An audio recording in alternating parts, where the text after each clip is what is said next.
Hi everyone, my name's Lewis Gerschwitz, and last week I ran an iCUE workshop for the Corsair Summer Camp on their Discord server. We made a brand new profile based around the Carina Nebula image from the James Webb Space Telescope. I'm really happy with how this profile turned out, and now you can download it from both my website and the iCUE library on Corsair's website.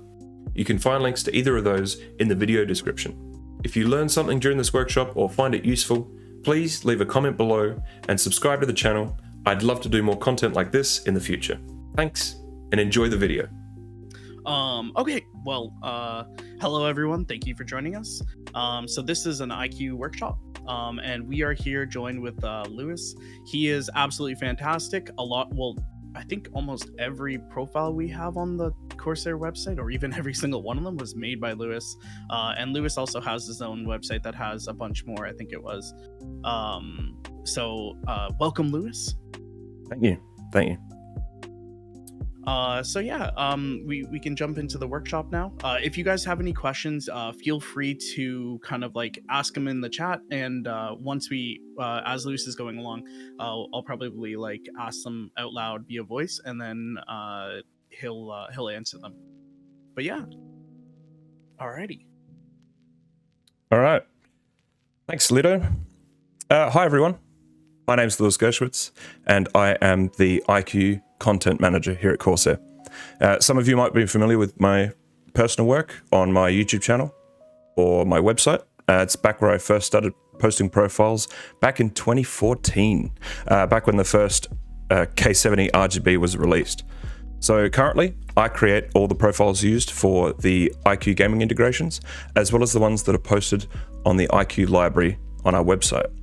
In this workshop today, I'm going to hopefully run through some of the basics of iCUE so that you'll get a basic understanding of what's going on, including importing profiles that you might have downloaded. After that, we're going to live create a profile, and I'm hopefully going to demonstrate how you can make one for yourself. So I appreciate you all for taking the time to be here.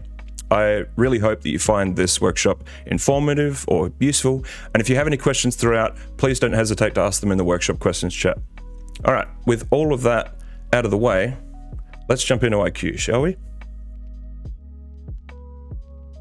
All right, now this is obviously a lot more devices than anyone should ever have. Now, I have so many here because I use them to create all the game integration profiles, so I need to support everything we do. But so this is the iCUE home screen. And over here on the right, you can obviously see this is all your devices. This is anything that iCUE detects you have that will work in iCUE should appear here. If you look on the top left here, this is your active profile. So currently right now, you can see I'm running Cobalt from my Spectrum collection.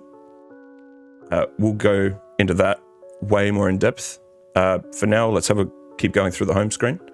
So here we have scenes. These are quick presets that will apply to your entire computer at once. So if I activate the rain one here, you can see it changes everything.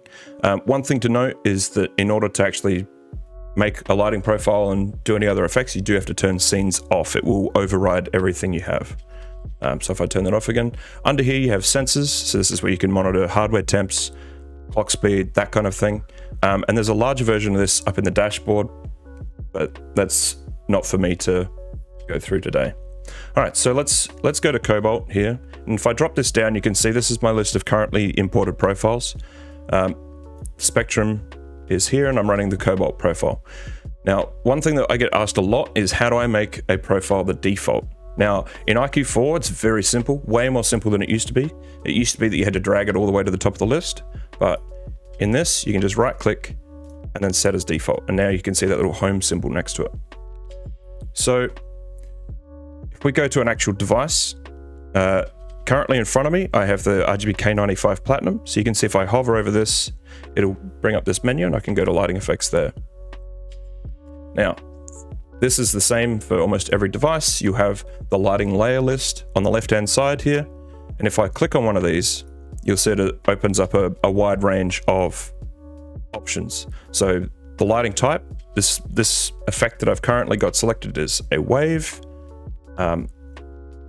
It's not using any of the quick lighting zones. And you can see that on the graph editor here. So each device has its own menu. You can go through the key assignments. And this is where you can add actions or macros or profile switching, that kind of thing. You can also do that on the hardware level if your product supports it. Lighting effects, we've already discussed. Hardware lighting, if your device supports saving profiles directly to the hardware itself, this is where you'll be able to do that. Performance, this is where you'll be able to change these like little lock indicators up the top, and as well as what happens when the window lock key is on. You can also change polling rate, update your firmware, that kind of thing. So every single device will have its own version of that. Mice, you can also change the DPI, of course, is also in there. But that is a basic overview of how to get around in iCUE. Obviously, I've clicked up here to go back to this homepage. And today, I've been thinking about what I should kind of help you guys create profile-wise. And I've been thinking about this for a couple of weeks, and then all of a sudden, it came to me when the entire collective internet set this as their desktop background. So today we're going to make a profile based around the James Webb Carina Nebula. I think the entire internet is collectively in love with this image, but yeah, like everyone else, I also set it to my desktop wallpaper. So I'm exactly the same as everyone else here. Before we move on to that, I want to address importing and exporting profiles, because it's also something I get asked about a lot. So to import and export, it's these two arrows just under here with this profile list drop down. And from here, you can select your profile to import and open it up there. Okay, so that's a very, very simple, quick import of how to get a profile on. And this is my Helix profile playing now. To export, it's the same sort of thing. You can either right click here and go export, or you can do it from the same menu and click export here. One thing that you might get is if you download profiles from other places other than the Corsair site itself, it might come in a zip. So for that, you have to have a program like 7-zip or WinZip or something like that in order to actually extract from the .zip first, and then you'll find the profiles inside. These, from me, generally come with an icon. And the way you can do that is, or the way you can add that, sorry, is by right-clicking and going Edit. And now I can add an image. And if I go to Desktop, Workshop, Profiles, Helix, Icons, there we go. Simple as that. So, who's ready to make a profile? So, in order to do so, let's hit New Profile. We're going to call this the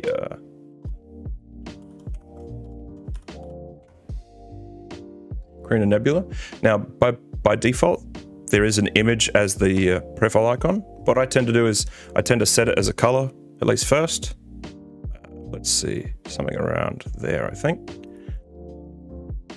And I'll hit create. Now, before I do that, the other options here, you can set a background image or video, and this will change to the background of the entirety of iCUE except for stuff like the devices themselves. I can actually show what that would look like using this same image.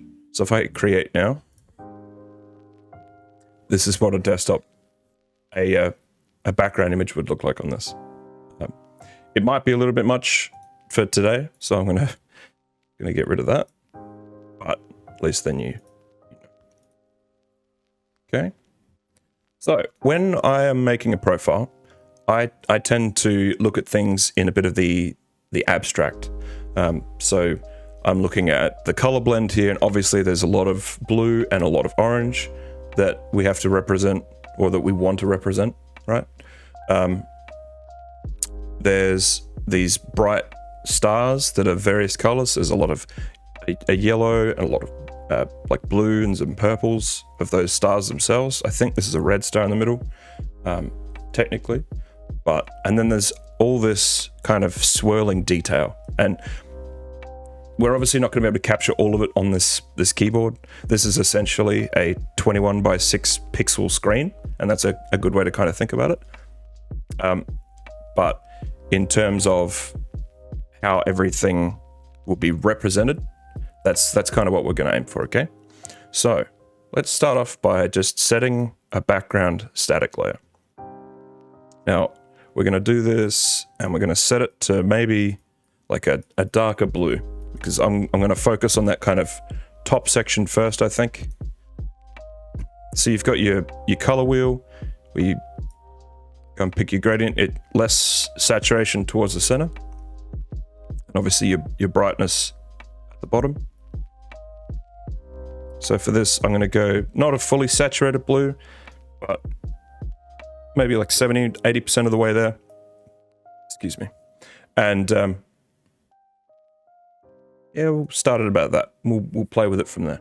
Let's add another static layer, and this is going to start to represent our orange. So I've just clicked and dragged to highlight all of that. The other way you can highlight keys is if you hold Control. You can also select individually or drag, and if you're still holding Control and drag, it'll select the inverse as well. So a good thing to note. So let's do that, and then we're going to set this one to be kind of our base layer orange. Now it's a good practice to both look at the screen and also at your keyboard itself in terms of like getting that color accuracy. So I know I want this one to be pretty dark because we want to use a lot of the bright spots as emphasis, right?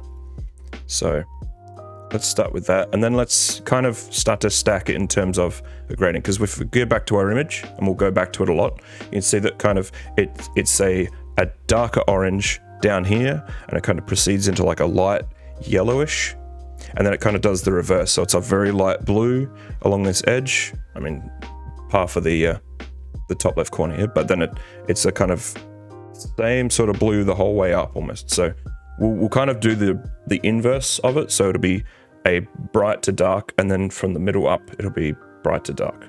Okay. So let's just nut out a simple gradient here, where we'll take this, and so we want this to be the same color.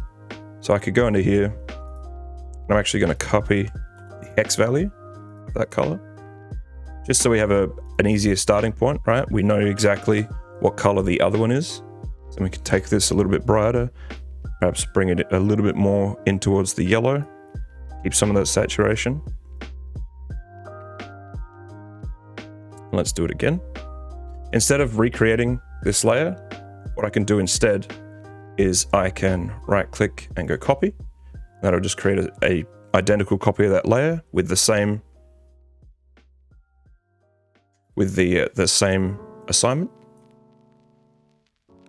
Right. So let's do that again. Let's take this just a little bit brighter. I'm going to go fully saturated, and I'm going to go a little bit brighter so that we've already got that gradient starting to appear.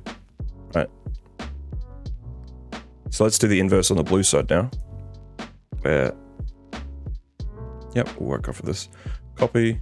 Now, the way the layer structure works is that everything at the top gets played over the top of everything else underneath. So you can see that whilst these blues here cover the entire keyboard, they're blocked by the static color that's played on top of this, which is blocked by the static color that's played on top of this. A good thing to note about the static color is that you can also play with the opacity of the statics. So you can see here that it's kind of fading it out from behind it. And that's if you're really struggling to kind of pick colors or to blend colors. If you pick something that's kind of semi-close, but you want it to be blended more to whatever you have behind it, you can kind of drop that opacity a bit. Okay. Hopefully everyone's following along, or this is at least useful for people so far. Let me know. Okay, so let's do that bright going back the other way.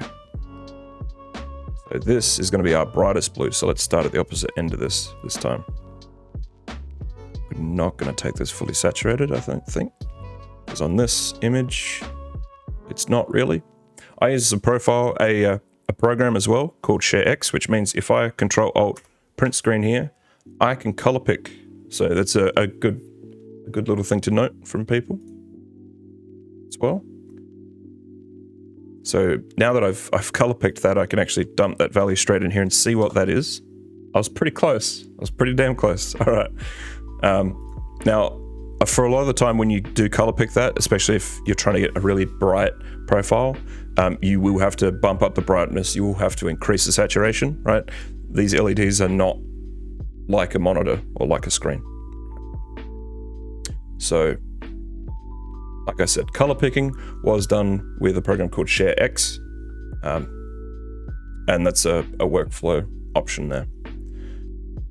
Okay, so we're still making our gradient here. I think I'm okay with that blue. Might make it a little bit more on the blue side, a little bit more saturated, just because that's, yeah, all right. Let's copy that again. I'm gonna go the row above it this time. And now we're gonna try and kind of pick between this blue and this blue, right? So I'm gonna take it out this way a little bit and darken it to about there. Sorry, I've got the bright lights on me, so occasionally you'll see me cover part of the keyboard so I can see it properly. I think I'm reasonably happy with that value. I might actually back this one off a little bit more. And you can see that it doesn't necessarily matter that this covers the whole keyboard. Generally, I like to do this just so that everything has a base behind it, but it's totally not necessary. You could do the same thing here and just have this select at the top. It would work exactly the same for our purposes here today. All right, so we've kind of got that gradient started. I might adjust this just a little bit more into the orange, I think, a little bit brighter.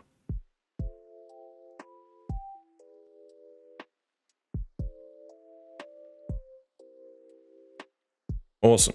All right, so let's talk about some custom effects. These are things I get asked about quite a bit as well, but they're quite hard to explain through text chat and everything else.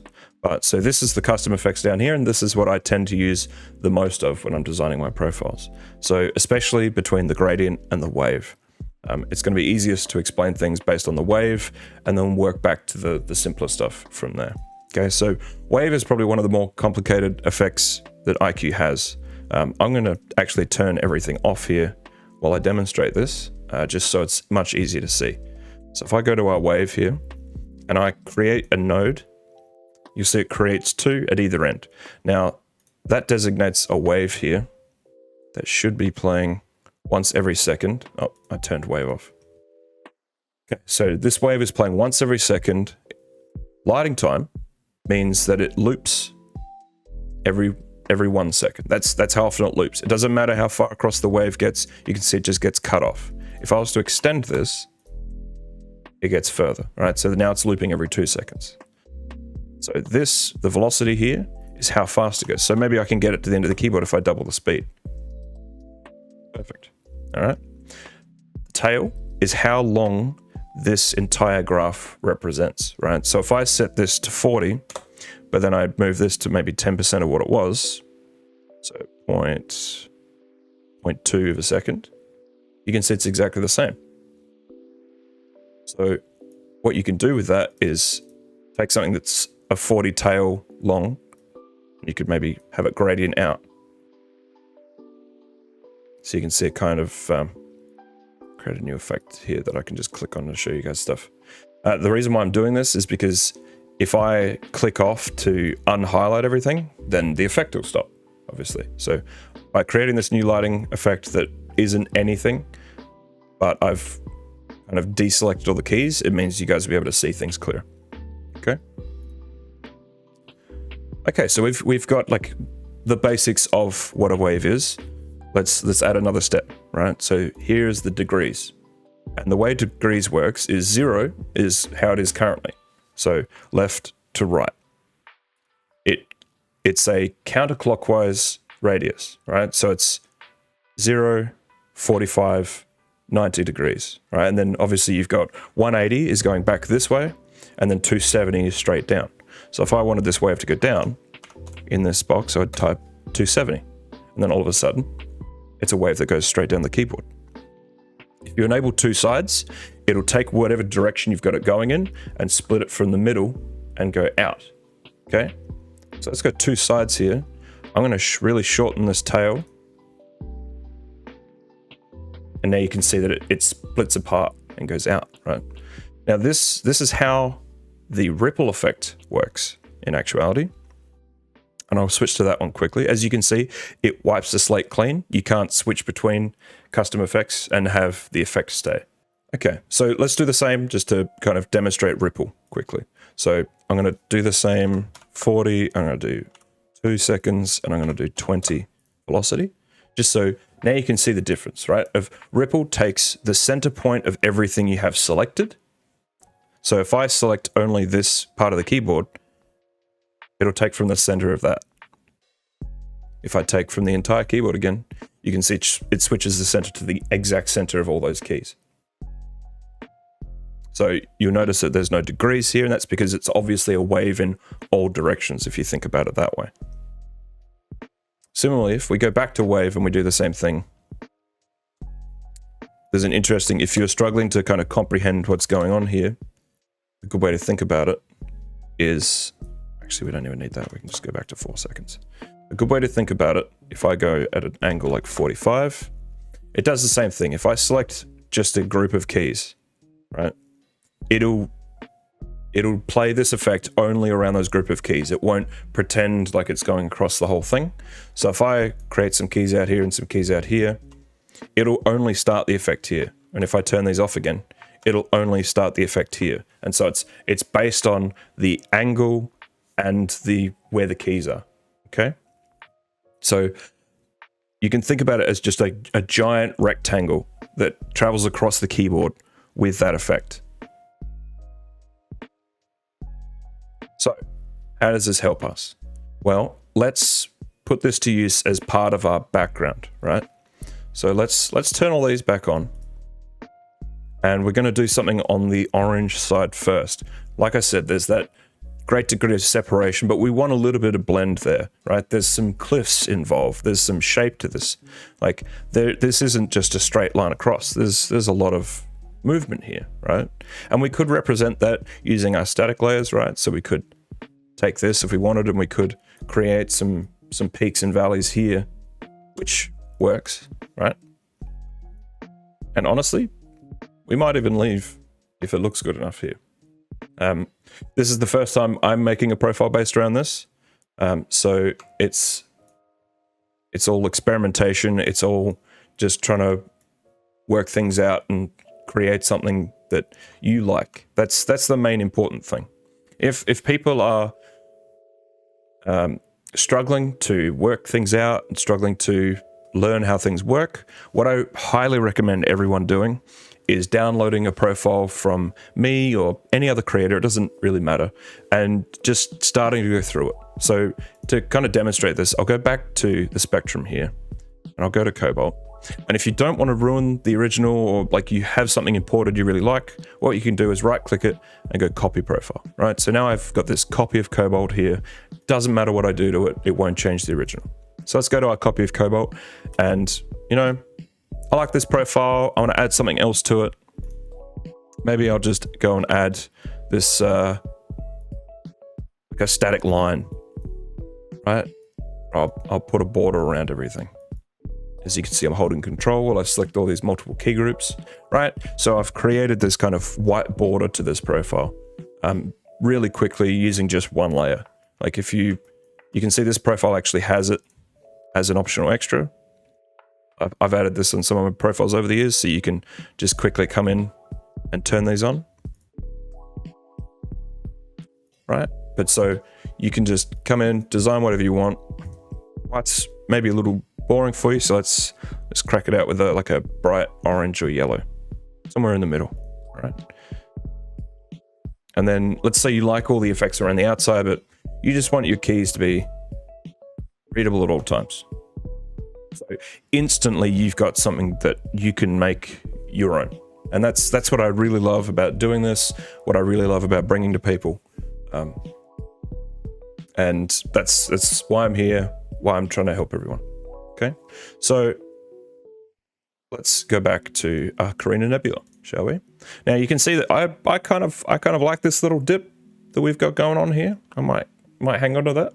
So let's go back to our wave now. And what I wanted to do with this is add a little bit of texture to start with. Okay, obviously we can start to layer some stuff up, and the more layers you have, depending on what type of effects you have, can add more, less, whatever. Okay, so let's just kind of bring in some shapes, and I'm going to hold control and just kind of go nuts with it a little bit, so you can see that if I continually select and deselect things, I'm just kind of trying to generate a bit of a randomness to this.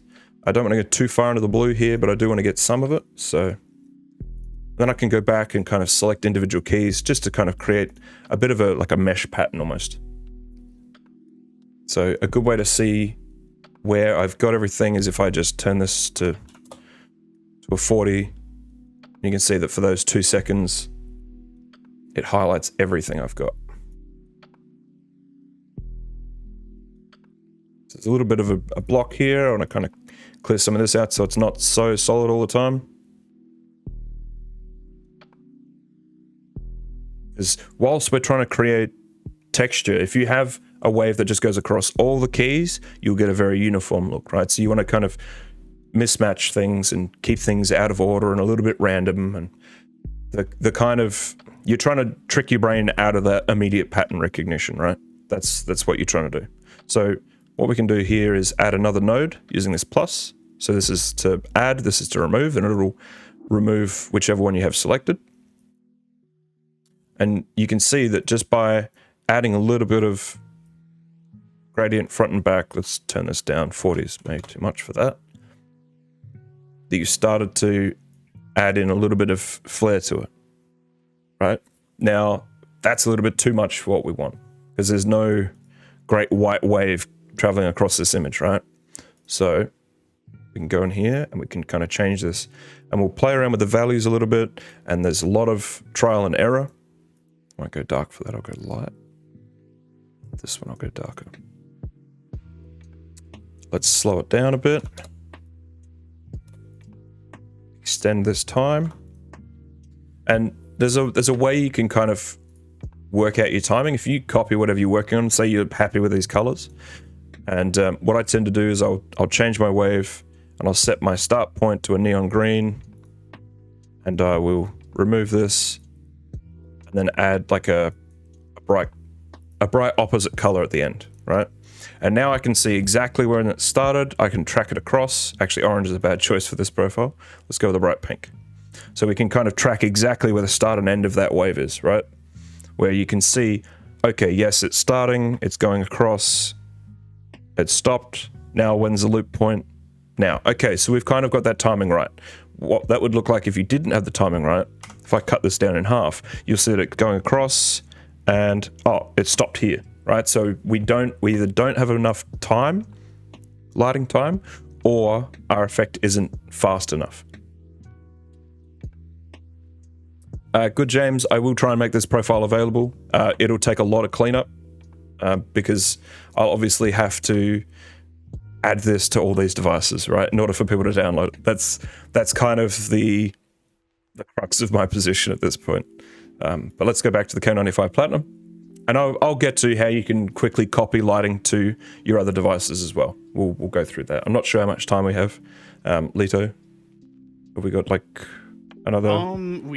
An hour and a half left. Yeah, we have about an hour left if you want. Like, it can go awesome. As long as you want. Cool. So yeah, cool. If you have more time, then that's perfect. If not, then So absolutely. Yeah. We can absolutely keep going on this.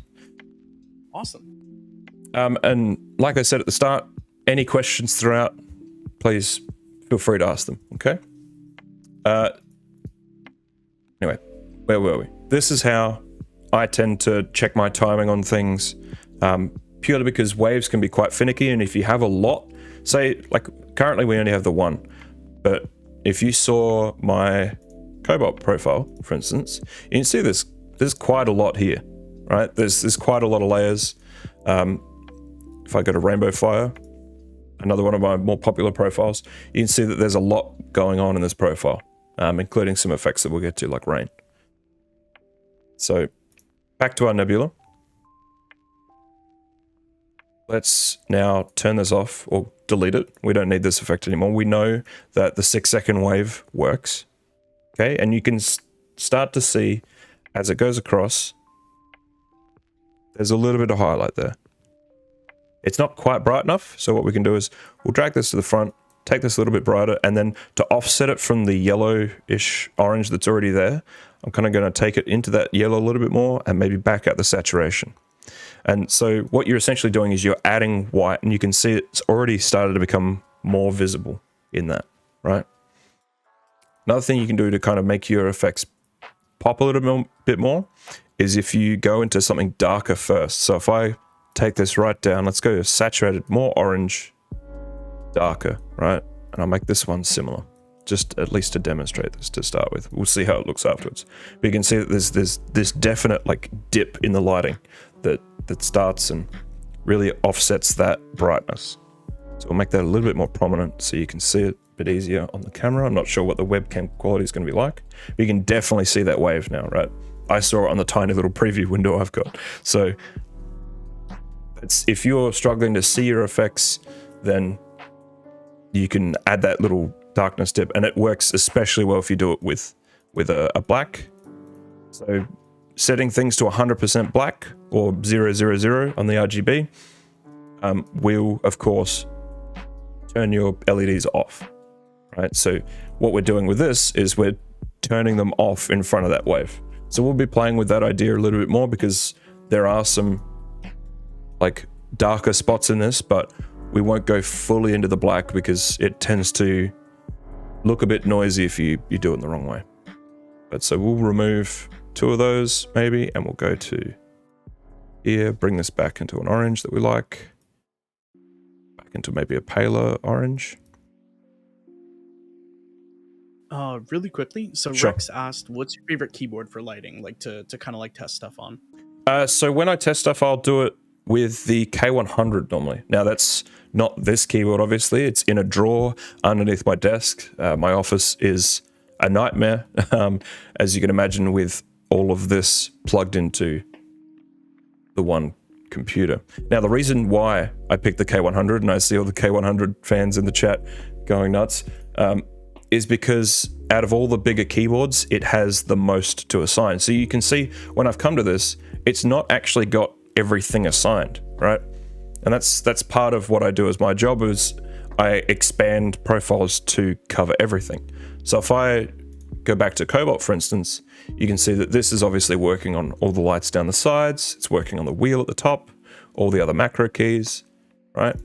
Or if we go back to Carina Nebula, you can see it's missing quite a lot. So if I was to expand this, I just go in, I hold control. And so this goes for anyone in different regions as well. So I am starting to support more and more. I've got a UK layout keyboard, which is my K70 Lux. Here somewhere, is it? Maybe. Where'd you go, K70? I might have unplugged it for all the cameras and everything that I'm running at the moment. So, but I have a UK layout and I actually have a Japanese layout as well. So the standard US layout is 104 keys, UK is 105, Brazil is 106, and Japan is 108 keys. So that's why I've got all these different keyboards, is to add all these different zones. So the K65 RGB Mini is only this big, but you can see it's got a couple of dark zones on that spacebar. So we could fix that real quick. If I come into K65 Mini here, and you notice that there's more lighting zones here. So let's add a base static color here. And I'm going to hold control and I'm going to select these 2 zones and I'm going to select the function key. Now the function key is a different assignment to the Windows key. So that's why it appears dark in comparison to this one, right? So now you can see that spacebar is lit perfectly. And we'll be able to go in later when we add in more effects, and we might be able to, so let's, for this wave, for instance, Let's add both of those, so then it goes either side. Can you see the tab keys lit up red at the moment? That's because scroll lock is on. If I turn scroll lock on and off, I don't remember the function combination off the top of my head for this. It's obviously there on the ledger and I could read it, but we'll move on. All right, so that's why I have all these different keyboards plugged in. That's why I tend to use the K100 to design on, is because then there's a lot of stuff here that can be added, right? So we've got all of this wheel, we've got this logo here, function key, same as on the K65. All right, but then I can kind of expand this and go across to all of these as well. With each of these effects, I'm just kind of bridging the effect out to the sides. Let's go up a little bit more on that one. This middle wave. This really bright wave, we'll just do here on the side. All right, so that hopefully explains a bit about why I'm using all these different devices a bit more, and why I tend to choose the K100 to start with. But we'll go back to our K95 because it's obviously what we're designing on, and it's a bit easier for people to follow on if exactly what I'm looking at on the screen is what's happening in front of me. Okay, so we've got our first wave here. I'm reasonably happy with the bit of movement it's got, but it's definitely not enough, right? So we want to let's add another one. I'm going to copy it for ease of use. Let's rotate it. If we're going around in degrees, let's set this to like 135-ish, maybe. Maybe we'll back it off to, let's go 125 instead. So that's me kind of in my head, kind of selecting what I would want in terms of direction. So you can see now that we've got waves going in opposing directions. And what I want to do is I want to permanently offset those so they're not just playing at the same time. Because every time you start a profile, it'll start the effects and it will loop reasonably perfectly at that time. So everything that is happening every 6 seconds will obviously start at the same time. So for this second wave that's already going in a different direction, and we'll change the color nodes in a second, but I'm going to speed this one up a little bit, and I'm going to cut down on the time a little bit. So let's go to 5, and I like doing a little random decimal modifier to it, and that helps keep it offset, and will continually keep it offset as it goes, so that it can basically never match up to the other one again. So the longer you've run this profile for, the better it is. Sorry if there's any lag on the screen, on stream, sorry. I am in Australia. If you weren't already aware, I am Australian. I'm working out of Adelaide, South Australia. And my internet connection is not always the best. So apologies for that. Now, we've obviously got these waves kind of running on the same set of keys at the moment. And that's okay, but we can quickly fix that. So if I selected this second wave, and I just hold control now, and I kind of drag across everything. Look, we've just inverted the selection. So now they're running on different sets of keys as well. So you see this wave's on that, and that wave is on all of the rest. So it's very quick in terms of being able to adjust.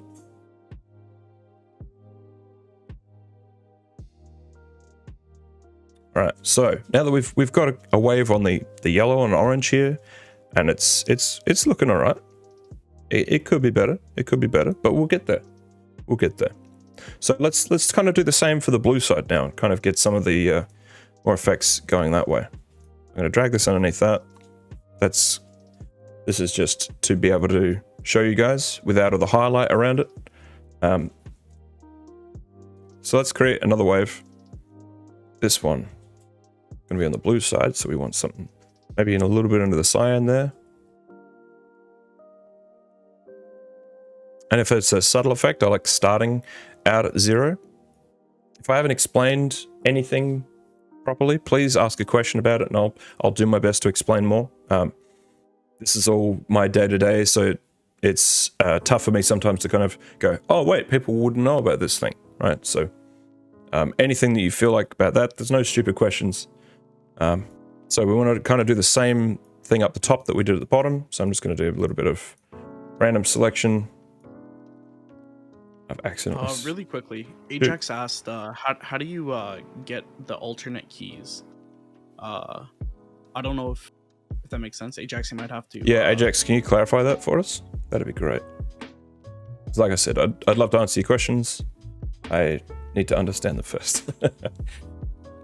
And also, James asked, is there a limit for the number of layers? Okay, great question, James. Not when you're running profiles in software mode. For a lot of keyboards and devices with hardware saves, there are limitations. So on any of the new Axiom chip keyboards, that limit is, I believe, 20 layers or 13 layers of the rain effect. And on older keyboards than that, it'll be less and less. But for software especially, no, there isn't. And there's a profile I have called a Star Wars Duel, if you've seen it. And actually, I can show you. Just hide my screen for 2 seconds to make sure I've got it here. I do.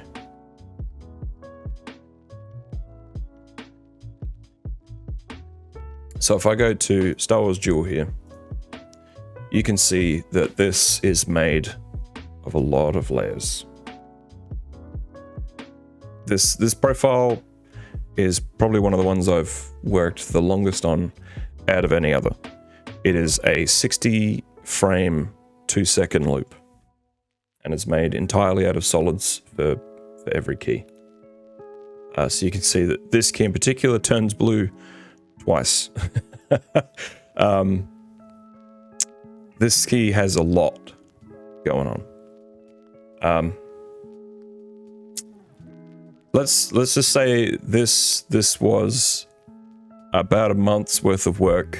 It was a lot of spreadsheets to work out the timing.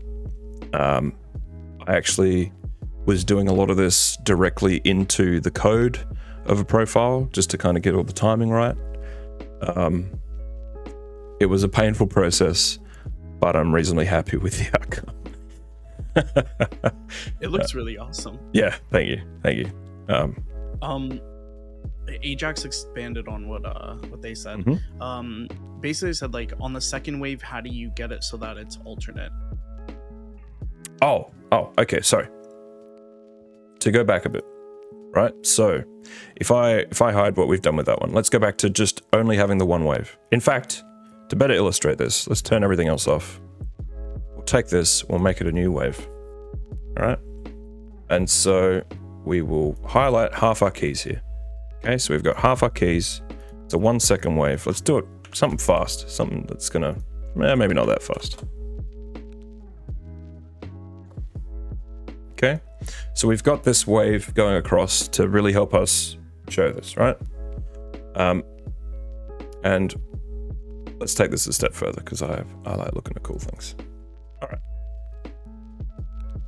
So we've got our wave that's currently on half the keys and it's going right.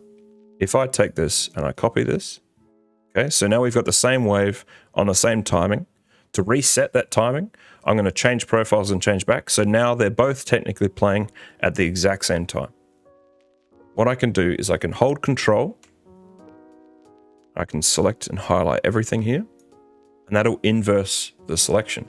So now you can see it appears to be a wave across the entire keyboard, even though it's two separate effects handling the different rows of keys.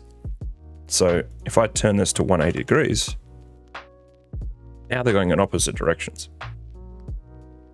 If I wanted to offset the time of these, what I can do is change the looping time to be something that's offset from the first one. So if the first one's on 1 second time, I could choose 2 seconds, but then every second time it plays, it'll be the same time as the other, right? So we have one that's looping like this, and then one that's looping, oh, sorry, there's, which camera I'm on? One that's looping like this, and then you want one that's looping at a different rate, right? And that's hurting my brain to even try and demonstrate that, but I think it worked. Okay, so for this, let's choose something like 1.3, and we'll just sit here for a little bit, and see it's already offset, and it's already more random, and it's already way harder to kind of predict when things are going to play compared to each other, right?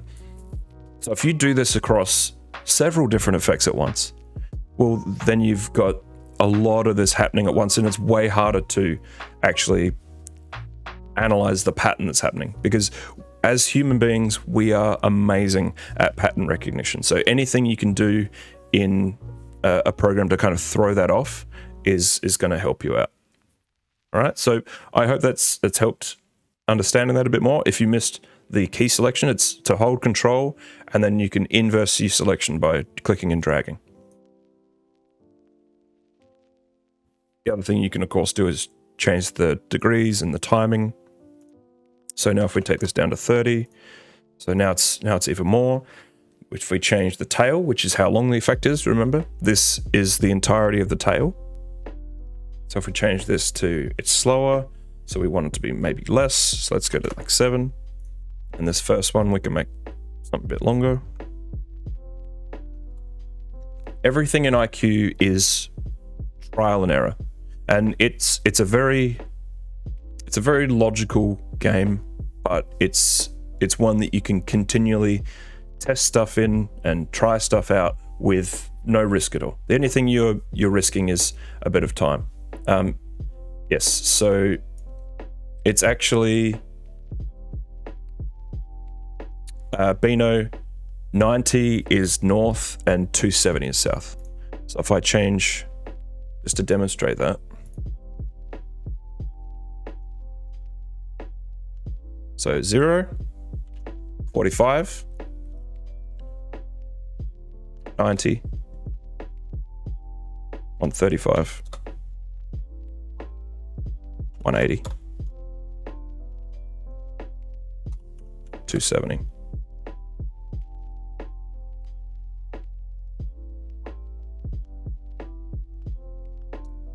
It's because by default, as I said earlier, it's a counterclockwise radius that starts with 0 at the right.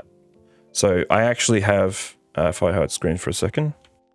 Now this is such a hard thing to track that I actually have my own little way of tracking it. And so I made this image. It's just a radius. You can see that this is how it's laid out. Okay. There's the original straight in the chat, so you don't have to have screenshots of it. Oh, sorry, Lido beat me to it with a screenshot. But hopefully that helps, right? So that's what this is all about, is like those odd little questions that people don't even know to ask to begin with. Like knowing these things makes it way easier.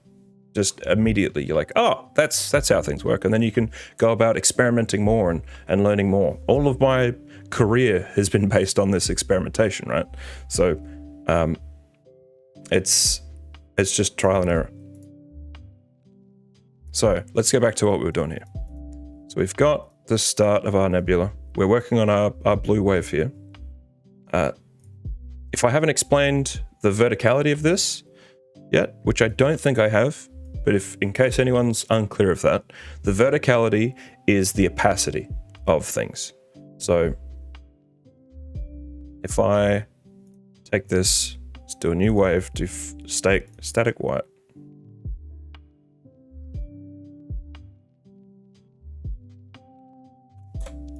Right, we'll do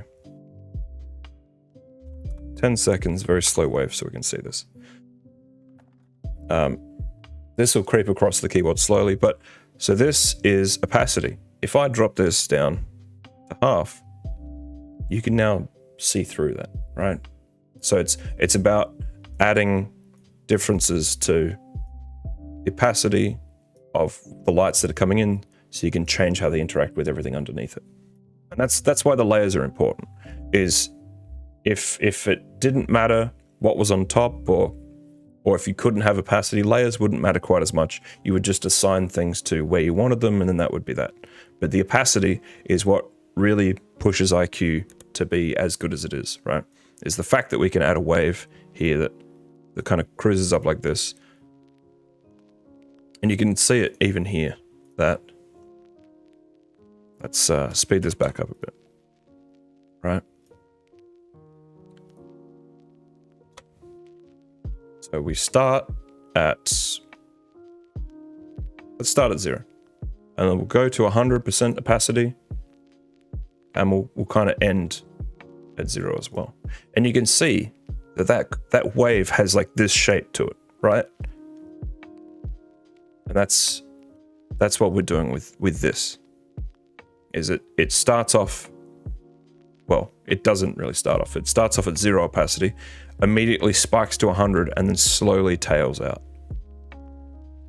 So that's what the verticality of the graph is, if that wasn't clear to people. So back to this, where we've got our blue wave started. We haven't added degrees to this at all, but if we pull up our little tool, we know that we want maybe a 315, right? So now it's coming in from this side, right? It's cruising down from the top left. Apologies, couldn't get to the mute in time. I think I'm reasonably happy with that color. I might go a little bit more into the blue and a little bit paler, so it sticks out a little bit more. Now we haven't changed anything else about this effect yet, so we want to add the time. And I think I'll make the top side of this a little bit slower than the bottom, which means I might actually speed the bottom up, because that's already starting to get a bit slow. Anything kind of slower than 7 or 8 in terms of the lights a second, the velocity, you kind of notice it to step. It'll kind of tick over to each key, and it might start to be noticeable to people. And this one will take to maybe 14, because this is meant to be the faster of the two. All right, so we'll go up to this one, and we'll take 8 for this one. This will need to be a bit longer now. Let's go to 7 seconds maybe. And we'll make a longer tail on this one. So we'll go to like a 25 or something. All right. And if we want to test that the end of our wave is getting off quickly, because we've dropped out opacity, it can be hard to tell where the end of your wave is. You can do the same sort of thing I was doing earlier, except now we're just kind of spiking it into a neon green. So you can kind of make sure that neon green gets all the way off, which it does. So this wave's a little bit over timed. You can see it starts here. Let's see what time it's coming at the start, and see if we can change that at all. So yeah, we've kind of got the timing down at the moment. That we can get rid of these, really expand our effects, and let's add a little bit more variation to this, shall we? So right now everything's kind of the same color. So let's take that down a bit. Take this into the blue, maybe a bit of a darker blue even.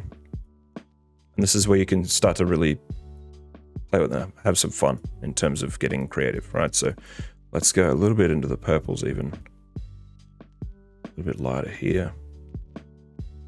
Because this is going to be our foundational effects, right? We're going to start to put more and more stuff over the top of this.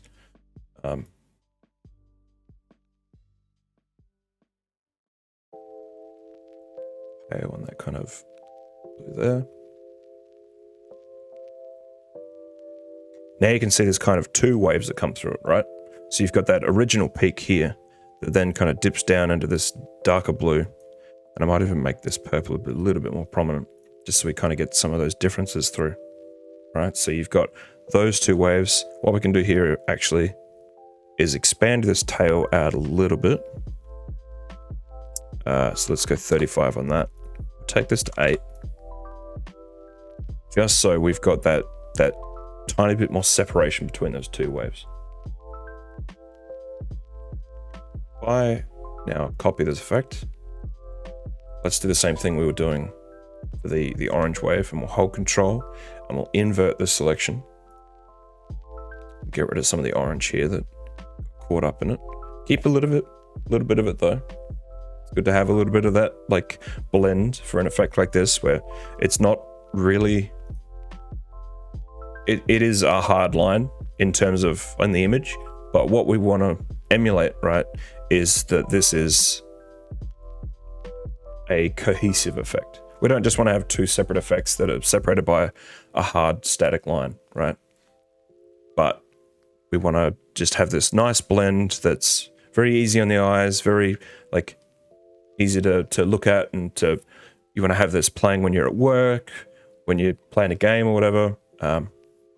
And speaking of games, shout out to the iCUE integrations that we've been doing. If you're unaware, we have several titles that we fully support, and that's the majority of what I do for my job.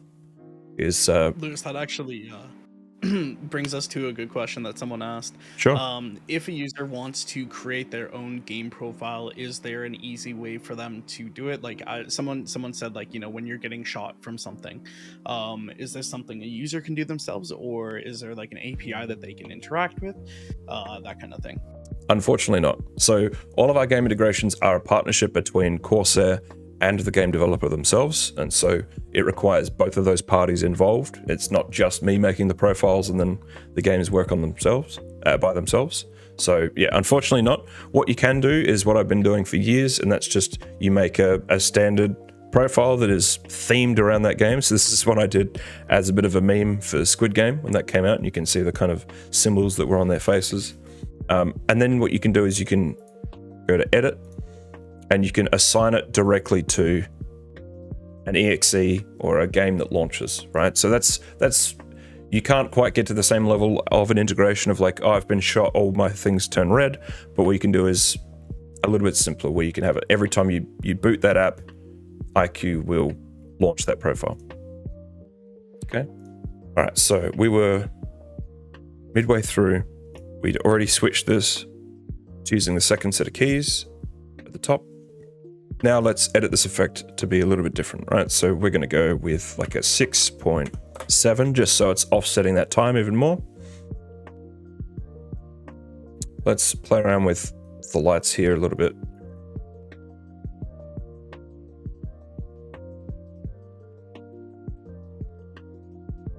Get a little bit more variation here. We're going to play around with that angle again. Let's do it in from the other side. Oh, I already changed that. Okay, cool. We're at 315 and 225. So that one off of there. And so now if I create a new layer and reveal it, you can see that there's a fair bit going on here, but we want something a little bit more constant, right? And some granularity to this. You can see there's some big waves going across, but a really fast way that I like to add granularity to my profiles now is by actually adding a rain effect. So let's do that. And you can see that by default, it's quite a mess. So if I turn off everything here,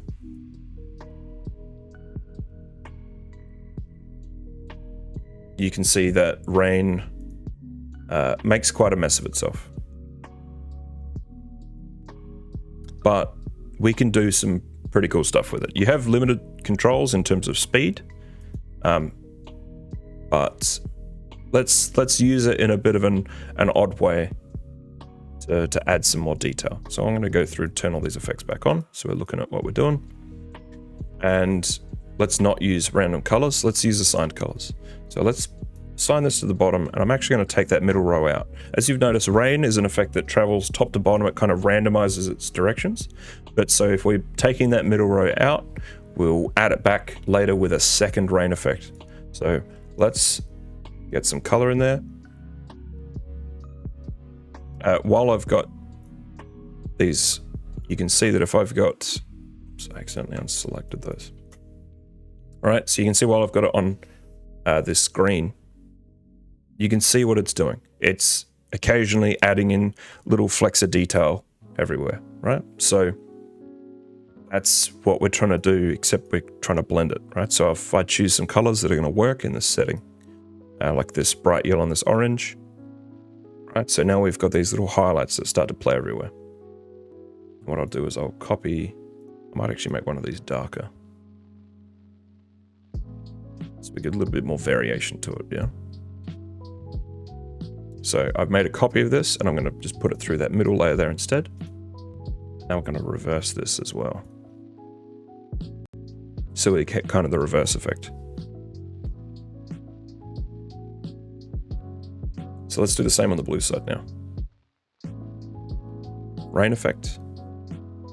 I'm going to take this layer. I'm actually going to take all of that layer, even though there's a little bit of hump here. I might actually take out some of these middle ones. Let's go for some blues, right? Keep it pretty well in that solid blue. That blue is a little bit too light though. Blues and greens are one of those kinds of colors that you're very quick to notice the difference in, especially between like a blue and a cyan. So it's important with those colors. Just sit and watch what you've made for a little while and kind of notice if you have things that jump out at you, right? And if you want to have those things jump out, that's great. If not, you can kind of tweak and change things to be more subtle. So let's copy this again. And we want to kind of inverse this. I'm just going to do regular highlighting for this. It's a little bit easier. Let's make that one dark, and this time this one brighter. Slow the speed down on these as well. So you can see that took me maybe a minute to add these 4 rain effects, but already, if I add new layer and unselect everything, you can see there's so much more going on the keyboard now, right? You've got so much little random patterns and everything that are just speckled around. So now we're starting to get more of the feel that this is kind of like this cloudy, bubbly nebula, right? But it's still missing a few things, right? It's missing some of these like brighter stars. Maybe some of the smaller ones too. So we can address that though. What we can do is we can add a couple, we'll add a couple lights that are dedicated, and then we'll add a couple that are a little bit more sparse. So for one of these dedicated lights, let's add one here on the Y. So let's say we want this light to play every 10 seconds. And what we want it to have happen is that we want it to slowly fade in. We want it to stay here for a little while. So what's this? This is 2 seconds. We want it to stay around for maybe 3 seconds, so maybe to 5. Then we want it to maybe fade out again. So 2.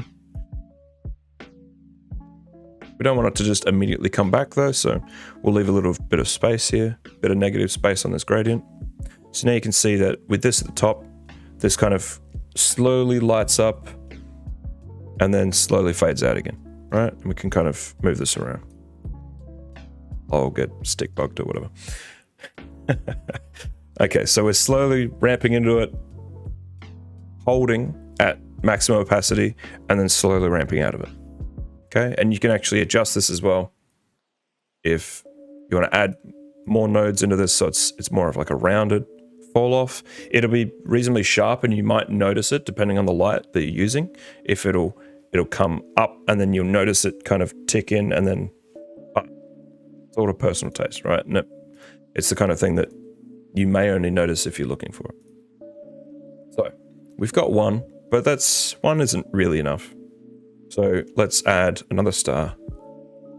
Let's do it on this key here. This one, because then we're on a different row as well. Let's change the time.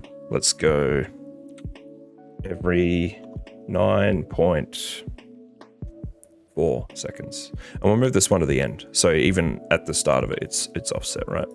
This one can ramp in slower and fade out a little bit faster. Add another one. And you can kind of do this as much as you want, as much as you can kind of handle.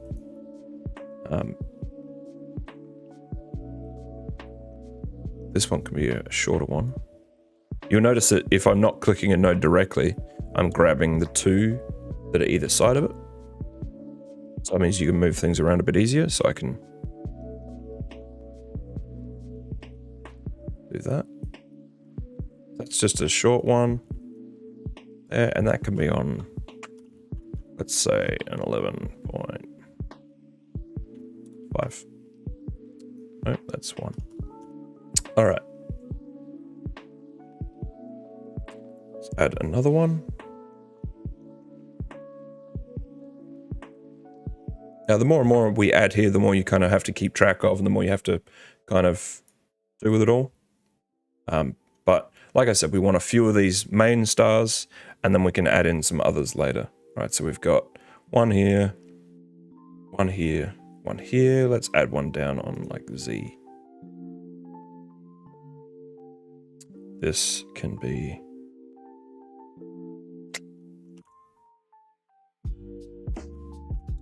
13.7. And I keep adding those little decimals just to get more of that offset, right? It's a lot easier to add offset with decimals of seconds than it is with whole seconds.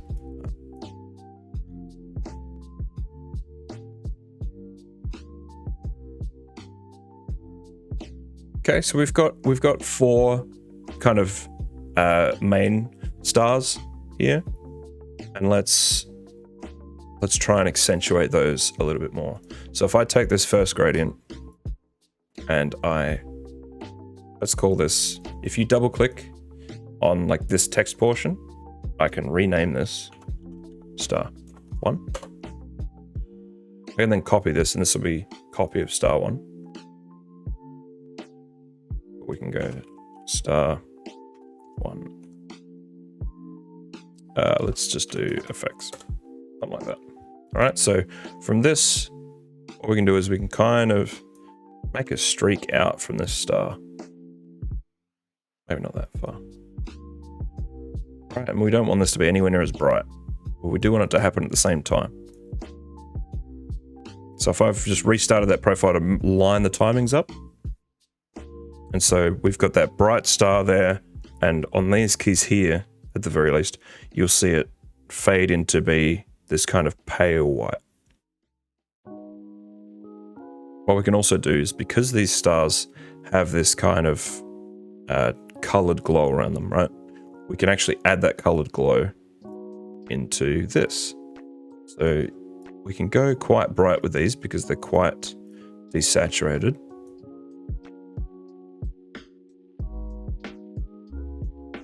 But now, if we're watching that carefully, remember we're watching this kind of area here, you can see that as the wire turns white, you'll see that everything else around it kind of goes that pink, right? Just a little bit, just enough to kind of offset it. Let's go around and do that with a few of them as well. I really do hope this is helping people, and people are finding it, at the very least, like informative or entertaining.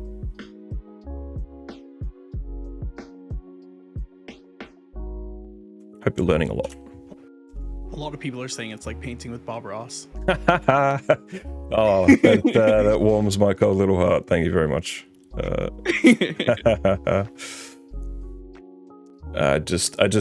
What we should have done, and maybe we can set this up for another time, but maybe we'll go through a Bob Ross painting video and we'll follow along with a keyboard. Ooh, I kind of like that, actually. That could be kind of fun. Anyway, an idea for another time, maybe. All right, yeah, so we're working on this star here, and let's go out a few. We'll take that enter key, we'll go up a couple, down a couple. So we've got this kind of this central star point that's on star 2 here, and we're working on the star 2 effects. So around it, I'm going to make them kind of come off at that same time. So we're using the exact same effect. Remember, I just copied it from star 2. So this is the exact same timing with the exact same lighting time. I'm just going to drop the opacity of that. And let's look for another star to kind of emulate. So we've already done that kind of real pink red one in the center of that Y. Let's take, this is one that's kind of in the blue a little bit. Let's take one that's a little bit yellow maybe. Yeah, let's do that. Let's do one that's almost entirely into that really bright yellow. So like I said, we can go super saturated here because it is such a low opacity effect, because anything we add here will just be a little bit of flavor to whatever's already existing there. Okay, and we'll go around this star 3. So this is the one on page up over here in the corner. We copy this again so that we have the same timing. So there is another question, but this is probably more for kind of like once we've gotten the profile laid out and everything. But converting that profile to, let's just say, your case, right? Sure. So you have it for the keyboard. Is there kind of like an easy way to convert it to the case as well? Yeah. I won't say necessarily easy. There's obviously a little bit of interpretation and everything that goes with it. Great question, by the way, and it was something that we were going to get to, but I can bring it forward and start to do it now, and we can always come back to messing with this, because you could do this forever, right? I could sit here and I could tweak the dials and play with all the different effects forever. But what we can do is, because we have this lovely case, sorry, I just knocked the desk so everything probably shook. We've got this lovely case, so let's add some lighting to it, shall we? That's a great suggestion. Thank you for that. So what we can do is, let's go through, and I'm going to quickly rename everything so that once we're into the lighting library here, it's easier to see what we're working with. So these are all going to be named star. That's fine. Let's just name all of these Carina. And so what I tend to do is 0, 1. I'll just go through and double click, and I'll copy paste these, add the number, and we'll be out of here in no time. Any other questions that come through while I'm doing this, by the way? It's a perfect time to ask. Yeah, if anyone has any questions, definitely ask in chat. Oh, I'm just looking to see if I missed any. Oh, so James had a question about, I think we'll probably see this more when you actually do light up the case. But basically, James is saying that, let's just say there's like a lot of RGB fans, like let's just say 30 fans, or like, you know what I mean, like a bunch of fans on your case. A 1000D user, I see. Is there any way to I knew it. Deal with large case light, like a bunch of them, but I'm assuming we'll kind of see that as you're converting it to this case as well. There is, yeah, and I can tailor some of what I'm saying to that, right? What we're going to be doing is we're going to be copying all these effects. Now that I've got them named, something that's a little bit easier to track for me personally. I like my in-software organization. As you can see, there's other previous effects I've worked on in the past for other games. None of this is doxing them, by the way. I don't think. Fingers crossed. Okay, so nope. How do we get this to the case, right? So what we want to do is save the library on all of these. Now this can take a little bit of time, and my iCUE runs a lot slower than a lot of other people's will, because it is running Lord knows how many different devices at this point, right? This particular case I've got is a 680X for those interested, and it is running an Elite cooler, this one up here, the H100i Elite. And so I've got 6 QL fans that run off of that. I've got 2 in the bottom that run off of a Lighting Node Pro. I've got a set of lighting strips that run around the inside edge that run off a Commander Pro, as well as a set of the LC100s in the bottom there that I don't know how visible they are on camera. So while you're doing the library, there is one more question. Is there a way to have the lights react to sound? Yes, but it's probably not what you're really after. So there are auditory effects, but the way that they kind of work is you need either a Corsair headset of some kind or the ST100, and to be running sound through that, and then it'll play like an actual visualizer. So this is the effect here. It's called the Corsair Audio Visualizer, and I can't use it at the moment because the mic I'm using to play it through is an Elgato Wave 3, so it's not going to pick up off the headset mic, and the playback is not working. I'm not sure which headset it's kind of auto set itself to, but if you've got a Void or a HS80 or the Virtuoso, and you've only got the one, this effect might work for you. It's not ideal. It's not how I would like it to be implemented, and I'd like to hopefully shape the way it changes in future. So to answer your question, yes, but probably not in the way that you're after. Okay, so I'm just going to remove that for now. And we've got James has one more. Oh, sorry. Go ahead. No, you go. I was going to say that have you played with the LC100s yet? Very much. I have, yeah. With iCUE profiles. James is wondering, what kind of shapes did you like to do with them? So when I'm adding effects for things, all I tend to do, I'm not actually adding shapes so much. I've got them in the case. I kind of have them in like 2 rows.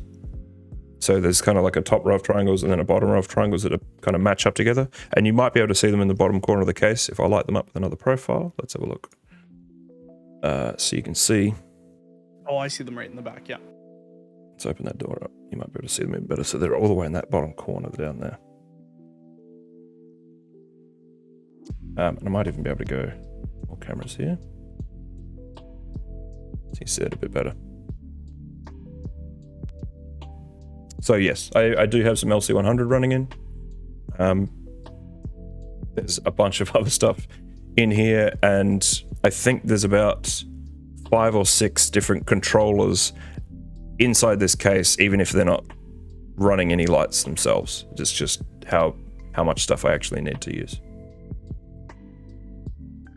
So, in order to add lighting to what we've got here, we can go to the lighting library. Now, this hasn't always existed.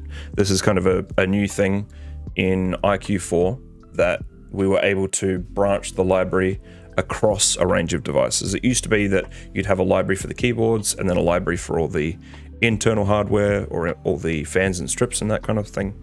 But we've managed to get it so that they're all together. All right, so for this profile though, let's add some effects. So let's go through and click on each lighting effect, and then we'll add it. Now I do this so often that I actually have a few little macros to help me do this. So give me 2 seconds and this will go a lot faster. So we've added all of those, right? Now the waves don't really work the same way as they do, so I'm just going to get rid of those. Not all effects work the same way across all devices. Waves on fans tend to kind of follow the LED layout of the fan. Okay, so we've got these 6 static colors, but they're right now really blocked out. It's currently covered by just this one static. Let's reorganize them a bit. So we want these up the top and these down the bottom. Now, we could just set them to be half and half, right? So we could do this kind of thing where we've got that.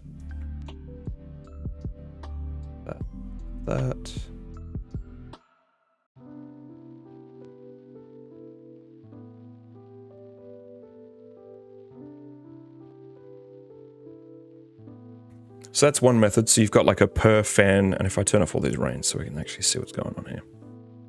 So you could set it up so that there's a per fan gradient going on, right? And that looks okay. That looks pretty good, even.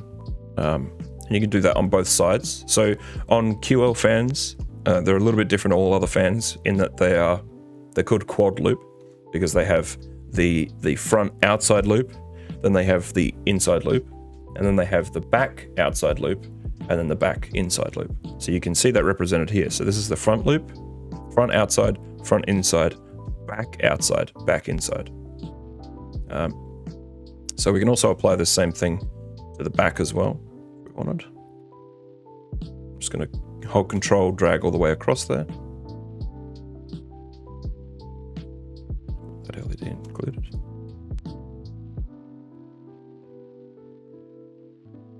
Oops, wrong effect. Meant to choose the dark one. This one.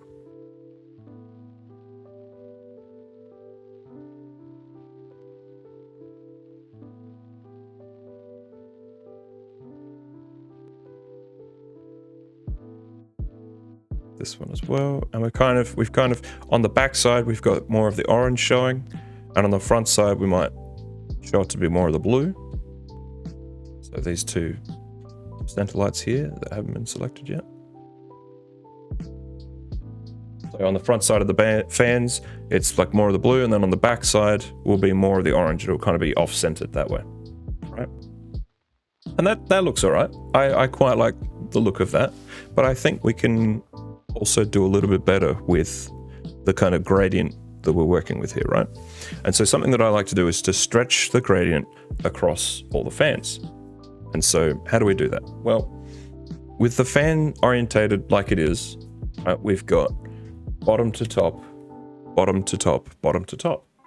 And then on the inside, the ones at the top are always a little bit finicky, and it's usually based on how you can best get your wiring out of the way, right?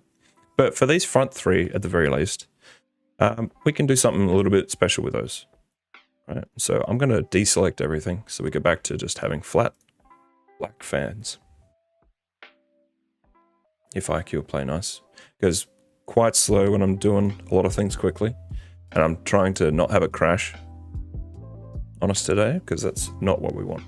So we want to stretch this gradient out over at least 3 fans. So let's start by, we've got 6 lights here, 3 fans. We could add, and what I probably will do is add a couple more colors in here so we get a little bit more gradient going on.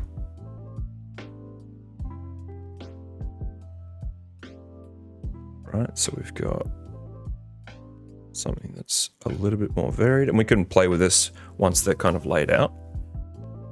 I'll leave these ones as copies so you can see which ones have been added. So I'm trying to add 9 lights in total. This is 8. Let's add another one to here. What do we want more of? Do we want more of orange or more of blue?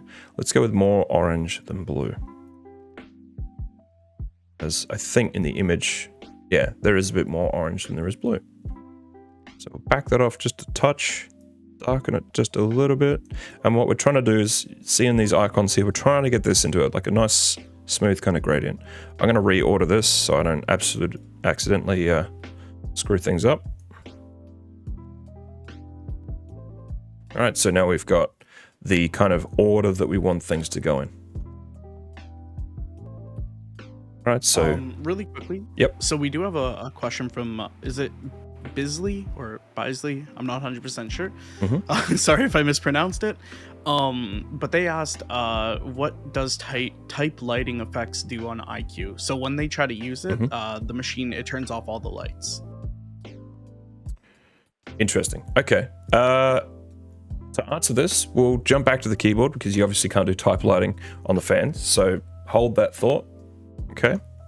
Let's actually just make a new profile here. Create.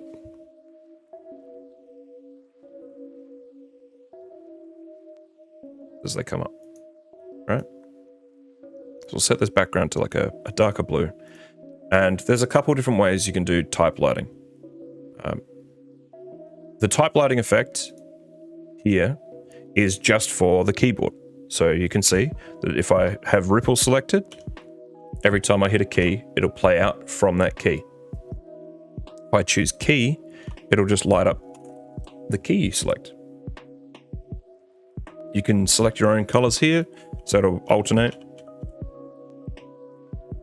We'll go to ripple alternating. You can see it just goes between blue on blue is not handy. Green. So you can see it alternates between them.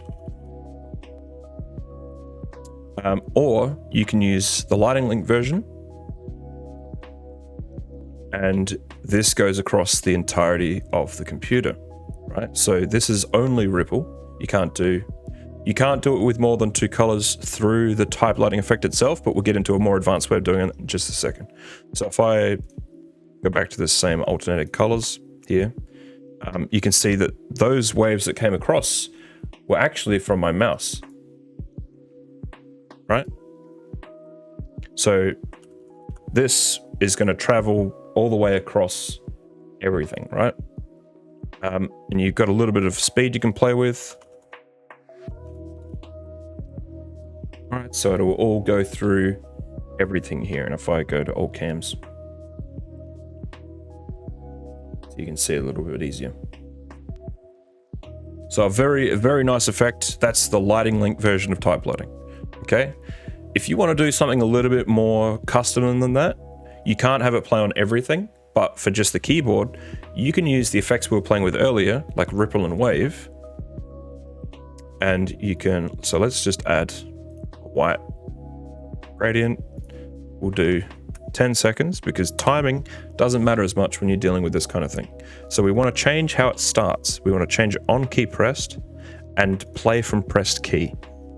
So anything that's highlighted now, oops, sorry, I'm not showing the screen. So we've created a static color. We've got this ripple effect, this actual custom ripple effect, right? And so we've changed from with profile to on key pressed, and we've turned on play from pressed key. So by doing that, any key that is in this selection, we can now press and it'll play from there. I've selected the K100 again, out of habit, I apologize. We're on the K95. And now I do that. Now it'll show on the keyboard itself. I see a question in the chat. What determines how it travels? It kind of just selects based on device type and what would normally be next to each other. Because I have so many things, those waves might take like a couple minutes to finish because it'll go through each of those devices kind of in order. And I think it's a similar kind of order to what's up here. Obviously mice, it does always to the right of the keyboard. And then it'll kind of go from the right there, it'll go everything into the case. And then kind of go through all the fans through the fan order, all the strips through the strip order, like all of that kind of stuff. But it could take a long time to go through a system like mine. But so we want this to stop after one time, right? So we want it to play and then stop.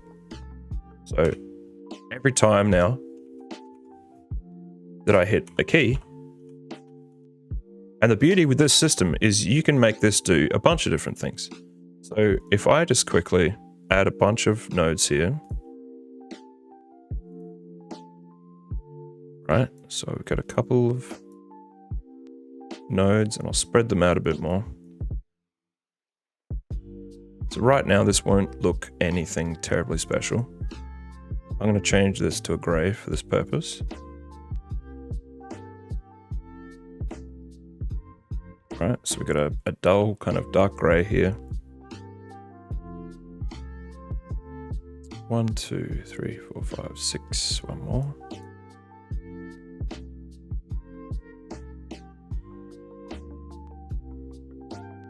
Alright, so we want to evenly spread those out. A little bit more finicking. Okay, so right now it's oh, I think I crashed iCUE by doing that. Nope. Back. Yeah, we're back. Okay, cool. So I'm going to increase the tail on this a little bit. So you can see that I changed the on key press. That's what happened. So right now, nothing super special, just a red solid wave coming out of the key. I'm going to change the velocity a little bit. Make it a little bit faster, right? But now what I'm going to do is I'm going to go through and let's make it a rainbow. Because these effects are always pretty fun. All right, so we've got our basic rainbow here made out of 7 light points, and all I've done is selected them from around the thing. But now let's type a little bit.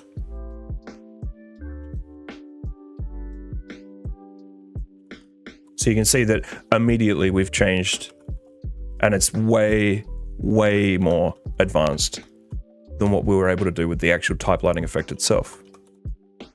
But that's a ripple.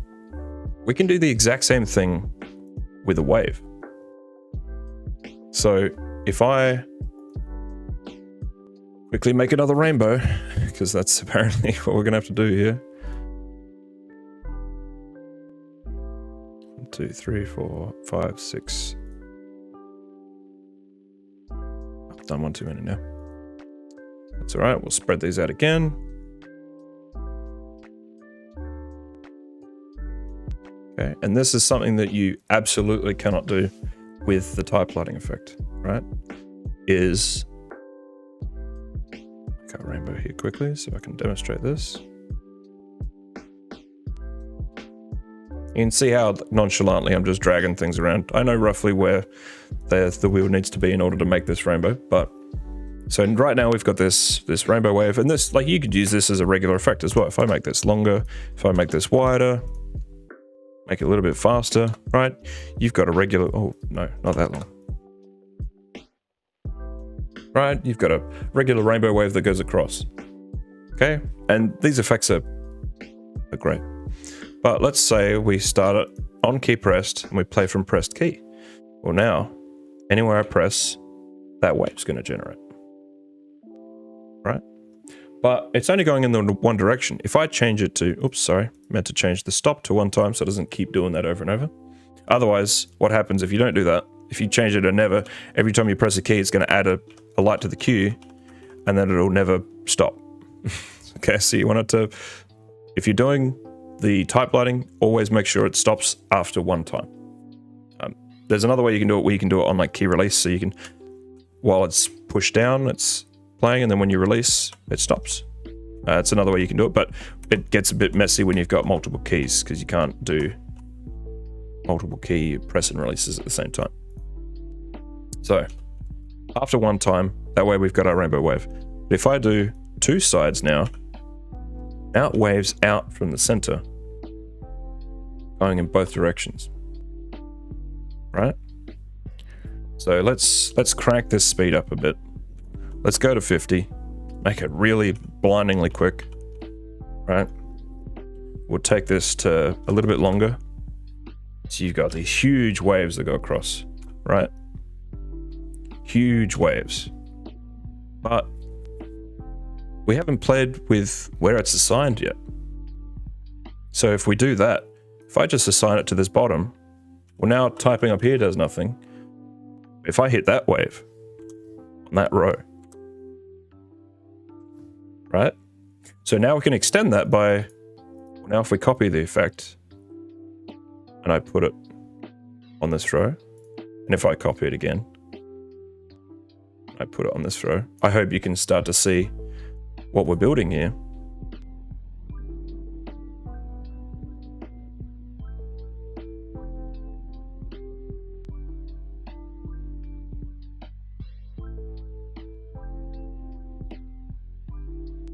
Couple of rows left, and we'll just assign the very top lights to that as well, right? So now, everywhere you type, we'll do that rainbow wave out of that row.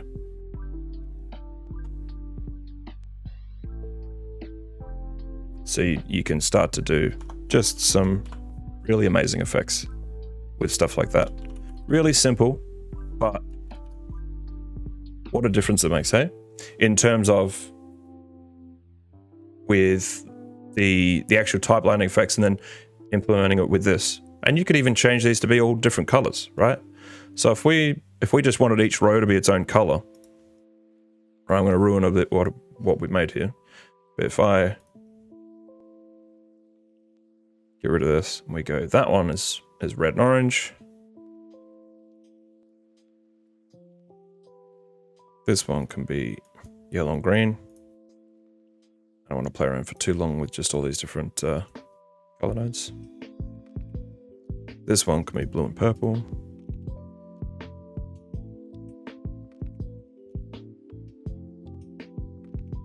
And this one can be, oh, just pink. Or pink and red, how about that? I'll flip them. So now, you've got these big long waves. Let's say you don't want that length. That's a lot of wave. Well, you could go down here and just change this to be 2. And now, on this wave in particular, it's only this little scattering light. It is indeed Pew Pew.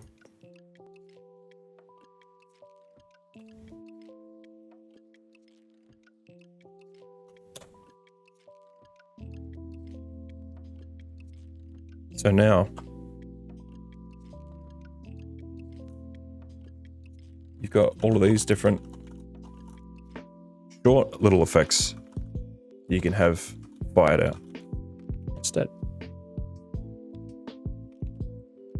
So I hope that's kind of answered your question in terms of, oh, actually, before I move back to the fans, let's talk about doing the advanced single lights, right? I don't know why I hid all those instead of deleting them. It's faster than deleting, I guess. Let's make a gradient, right? So we're going to have it selected on everything. And for the purposes of this, let's make another rainbow. Why not? Why not?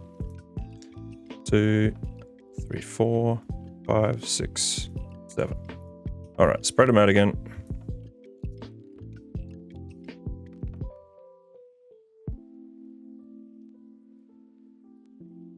We want a red. Sorry, it's going to flash for a little bit here while I get this set up.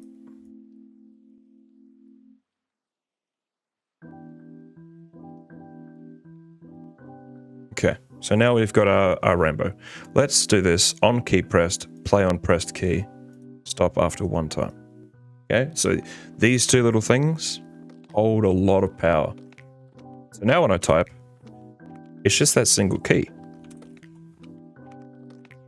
Now you get that effect playing once on every key. So you can do all kinds of stuff with effects like this. And you can combine them. So if you've got, this is the original rainbow one.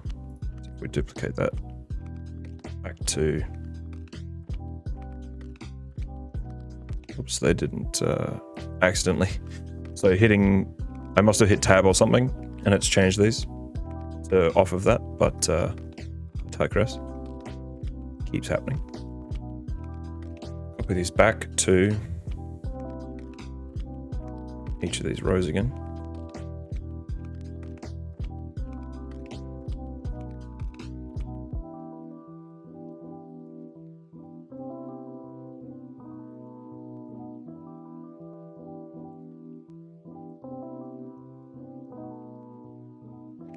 Just missed it. Then I think we left that one how it was. Yeah, we did. I can just turn back on.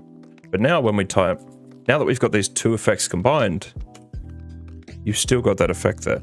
Now it's a little bit hard to see because it's, of course, rainbow and rainbow. So what we can do is let's set this white. We'll do it half the time. Now, the difference between doing it on gradient and doing it on the key itself is that the lighting time actually does matter because we're not relying on the combination of the speed and the tail to get the wave out of there. So a gradient will always be for however long you set it. So we want a 3-second timer on that, and it's still on everything else. So now, right, every time we hit a key, it'll be bright and it'll slowly fade out to white, and I'll unhighlight everything on the keyboard so you can see. So now every time you hit a key, you'll get that bright white point at the key pressed and the rainbow underneath. Okay, so hopefully that gives people a good grounding on all the different ways to do a type lighting effect in iCUE. Back to the fans.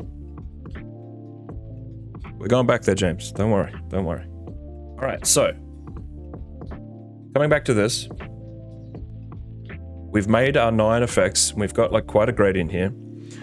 As I was saying when we started, right, I've lit up the fans so I can point at them a little bit, and I'll change camera as well. So we've got here bottom to top, bottom to top, bottom to top, right? So let's represent that properly with this gradient, right? So we'll go back to the main screen. And we want to start at the bottom with this. So I'm going to take this across both of the bottoms here, and you can see it starting. And if you've downloaded any of my, well, not any, but some of my profiles recently for different games, you might have seen this pattern a lot.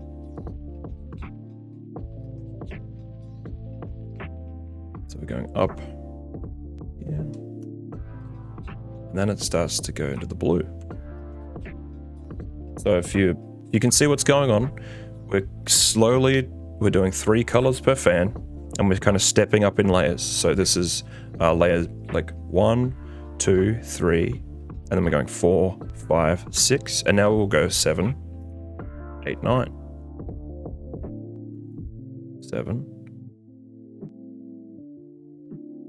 8,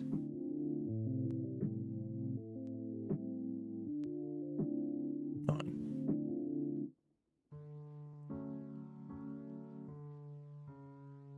Yeah, so as you've said, James, it does work on the assumption that you know where all your fans are laid out in your system. Something I'd recommend you do if you're trying to do an effect like this, right? If you're using the 1000D,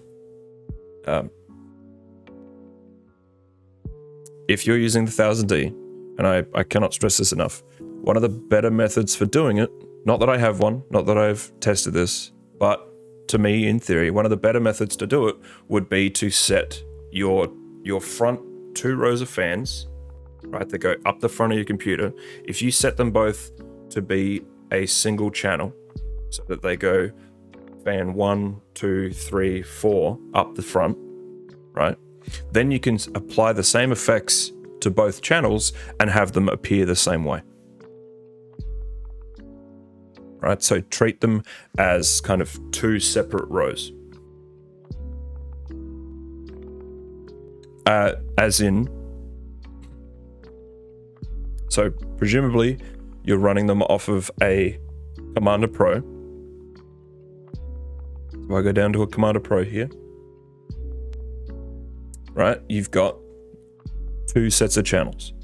So what you would want to do ideally is for your 1000D is run your first set of QL fans up one side, and then your second set of QL fans up the other, right? Hopefully that helps a little bit. And I mean, it's going to be a real pain to cable manage, of course, but hopefully that then helps you to design effects that are going to work well for you.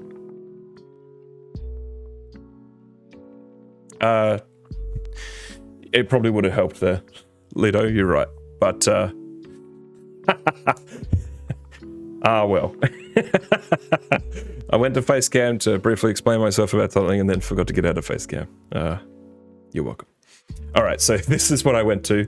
I went to the Commander Pro, and you've got 2 lighting channels on the Commander Pro. So you could set them both to your fans, and you are setting your setup of channel 1 can go up your left side, and your channel 2 can go up your right side. And then when you apply the same effects to both sets of fans, it should appear the same way. So you have like a parallel effect running up them. Let's go back to what we're doing on this. If that is Right, so now that we've got all our colors in here, and now that we can see them in order, we can tweak them a little bit. We can kind of change things. So this is like quite an outstanding color here at the bottom, and it probably appears a little bit different on camera than it does in real life. I'm going to make that a little bit more in the orange. And then the color that's next up, I'm just going to make that a little bit more orange. So one thing you'll find is that you can't just necessarily use the colors that you've been using on the keyboard straight into stuff like fans and strips. They'll apply the color a little bit differently because they're going through a diffuse material. And depending on the age of your products as well, they might be totally different, right? So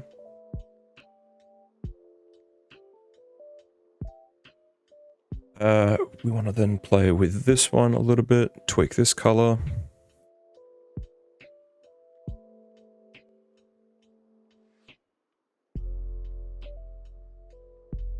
We'll just continue up the chain until we kind of get everything a little bit matchy, you know?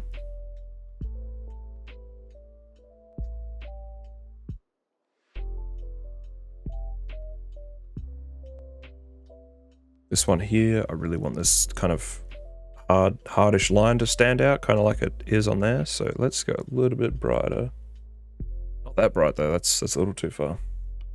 And then this one underneath, I want to go a bit more darker into the orange as well. Then we'll go back down in terms of... So like I said a little earlier, there's so much about this that is just trial and error.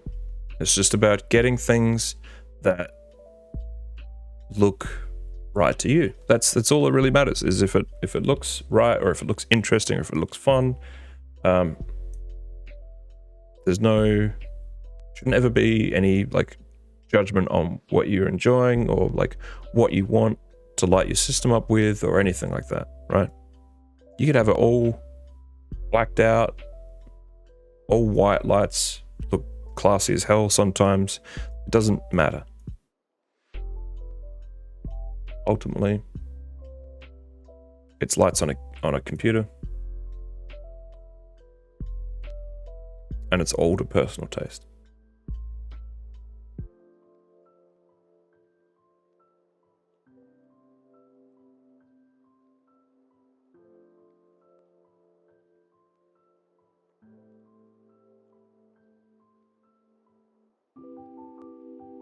All right, so I think we're sold on the kind of orange gradient side. I'm going to tweak the blue side a little bit now. It doesn't need quite as much work.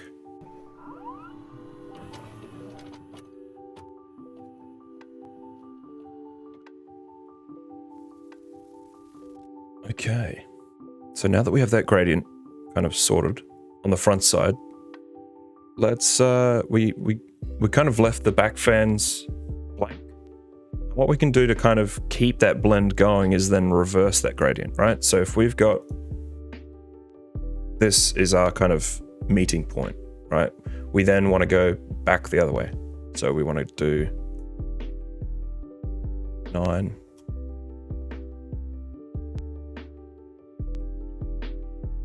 Eight. 7.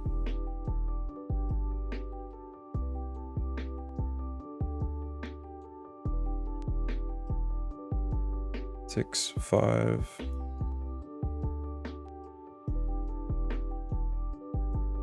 4.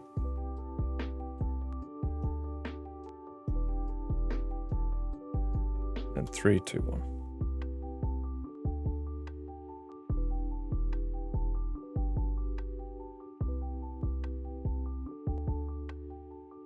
All right, so you can see that it is the exact inverse of what we had on this side. So this is at the top of this, now it's at the bottom, because now we're going bottom to top in the opposite direction. I can add a bit of lo-fi if that's what the people want. They do.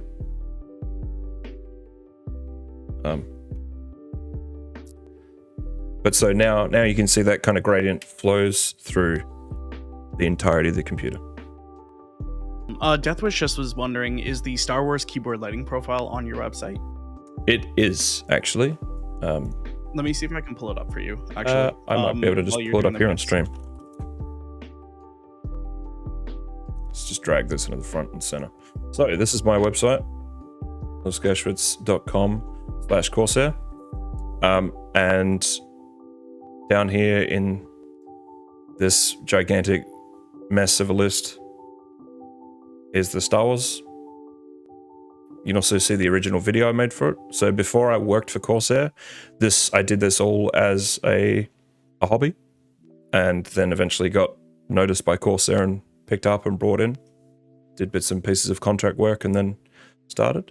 And so yes, the Star Wars there is part of a larger collection, but it is also on the iCUE profile library on the Corsair website.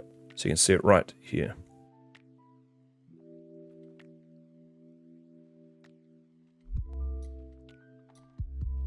Okay, so and you can find many of my other profiles I've made here as well. Sorry, my keyboard is covering things at the moment. So I've probably made at this point, excuse me, I've probably made at this point over 800 profiles total, most of which go directly into the iCUE gaming integrations. But yeah, it's a lot. It's a lot.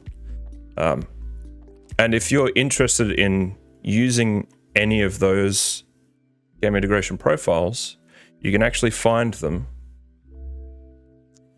If you go to your C drive, go to Program Data, Corsair, U4, Game SDK Effects, you'll find all of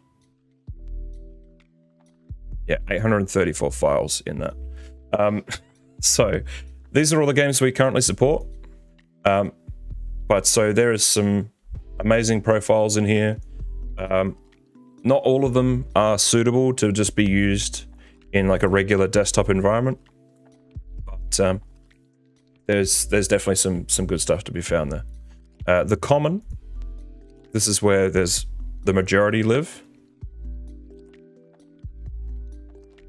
right? And these get shared between a lot of games, especially some of the smaller indie games we've done. Right, so in this folder alone, there's 361 of them. Right, so that's where to find them. I'll copy that directory. So there are a number in there that I would highly recommend to people. I can go through them at some stage as well if people would like. But yes, so these all live here, and you don't have to import these for the game integration all to work. It'll just use these from here. If you want to use these out of this folder, you can then import them into iCUE to use them for daily. Rex, as for if I take on commission profiles, unfortunately I don't really have the time. I try to do as much personal work as I can, but with how many profiles I'm creating for the integrations at the moment, and we've got, I believe, 4 releases in August to look forward to. Maybe 3 now, I think one got moved. I barely have enough time to do my own personal profiles that I put up on my YouTube channel, because this is where I started all those years ago, as I said earlier. So, and we're close to 10,000. We'd hit it at some point, and then we've dropped off because I haven't been able to upload very much. As you can see, it used to be quite a lot going on here, but it's been less and less as my workload's increased. In terms of some of my favorites here, definitely Halo, Cyberpunk, and Valorant are really good profiles just in and of themselves.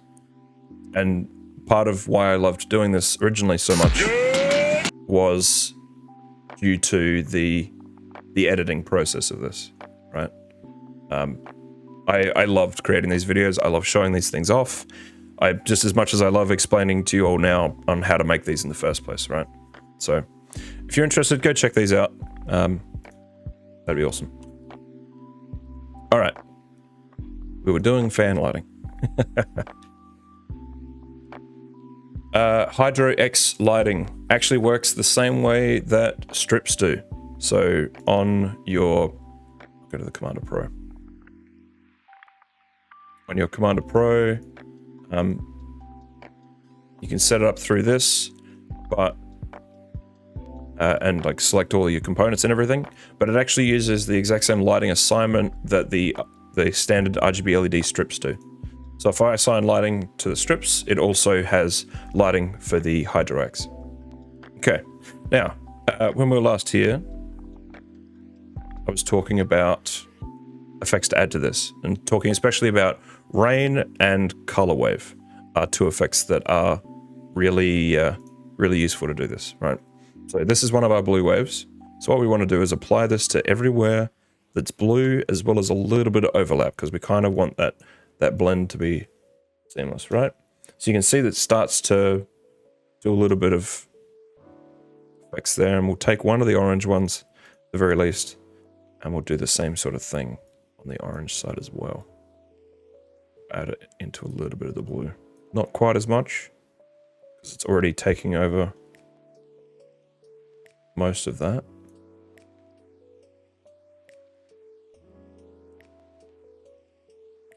Oh, into a little bit of the blue. Not.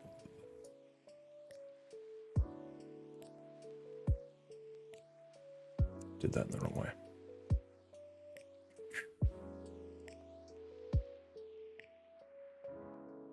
All right, so now you can see immediately we've already got some great movement there that actually fits and matches with what we've got. I'm going to turn down the brightness of this yellow a little bit so it isn't quite so sharp. This blue is also already nice and subtle, but we're going to actually up that one a little bit so we get a little bit more and a little bit more like the yellow side. And I'm actually going to change this effect here to be a color wave. Now, a color wave, if I drag this to the top, I'll actually put a static underneath it so you can see exactly what it's doing.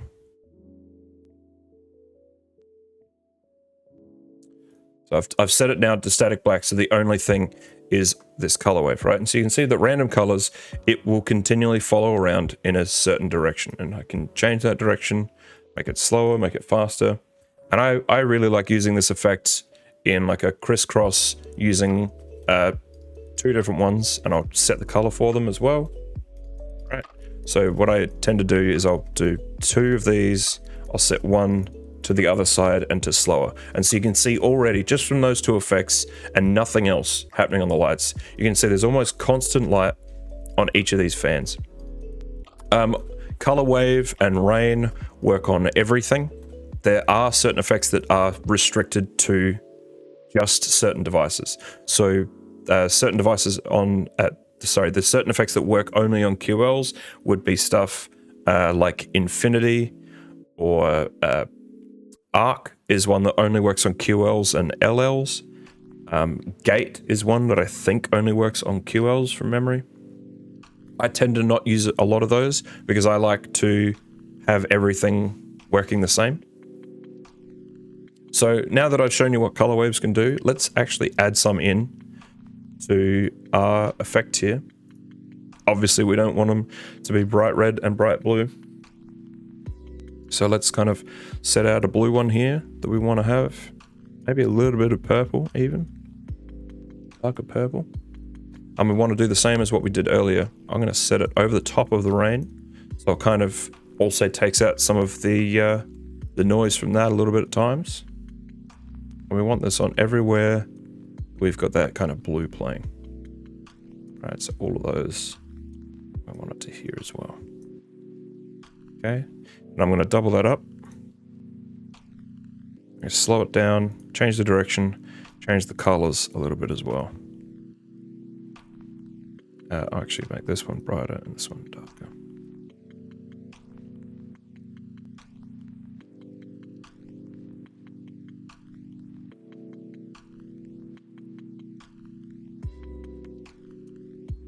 We might be overloading it to the point where we stop seeing the gradient though. I'm just having a look at, we might only need the one per side. I think otherwise we're gonna ruin the kind of gradient effect that we've got going on.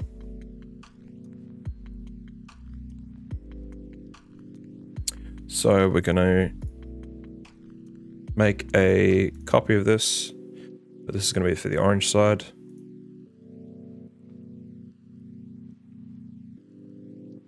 All right, and after you've been playing with this a while, you start to get better with the color picker as well. We want this all on the orange side. Just a tiny little bit of the blue.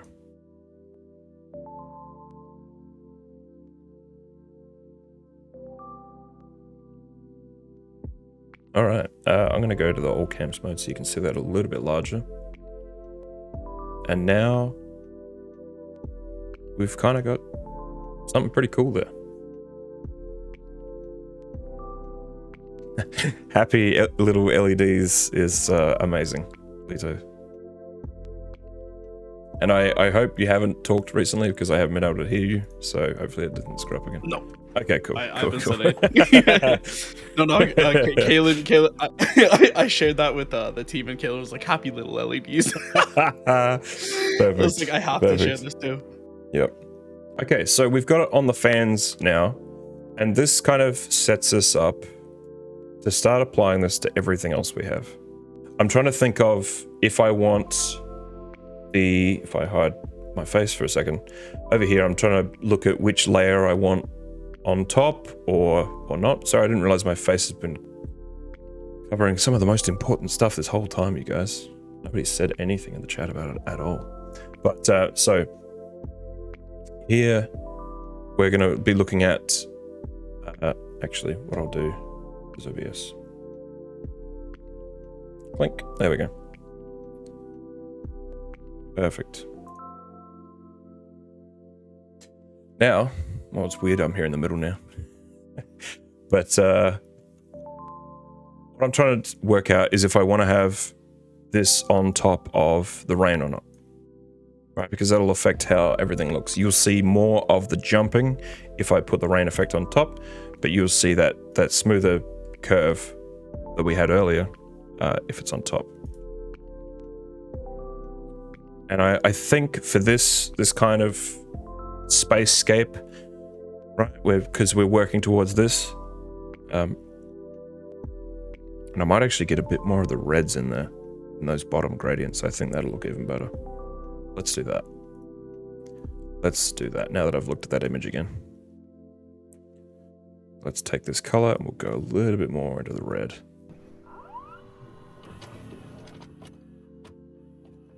So you can see I'm not necessarily just trying to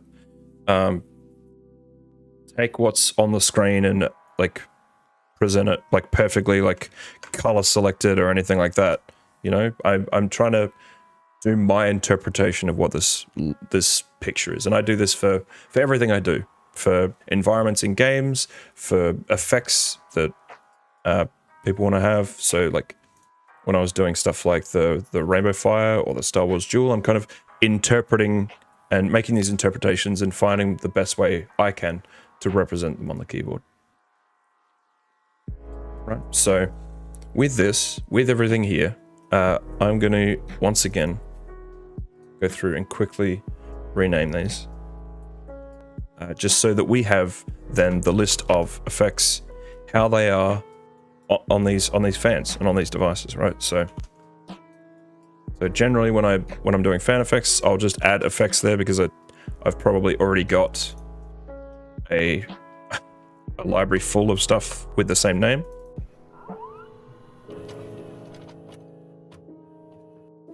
There is a question from Kerbanog. Mm-hmm. They say that is it possible to have a random ripple effect on the fans, kind of like you have on the keyboard? Yes, insofar as, and I've just changed profile here so we can maybe play with this idea a little bit, right? You kind of can. You can do random. Random is a tough concept in iCUE because only the presets can do random. So rain, for instance, can do random. Color wave can do random. Color pulse, color warp, all of these can do the random colors, right? So if you find an effect in here that works for you, that can do random and do it well, But you can't do random off of any of these. These you have to set a definitive value for, right? So unfortunately, the only way to do random is by using these other effects. None of which are particularly like a ripple, but it depends on what you mean by ripple. Hopefully that helps answer your question.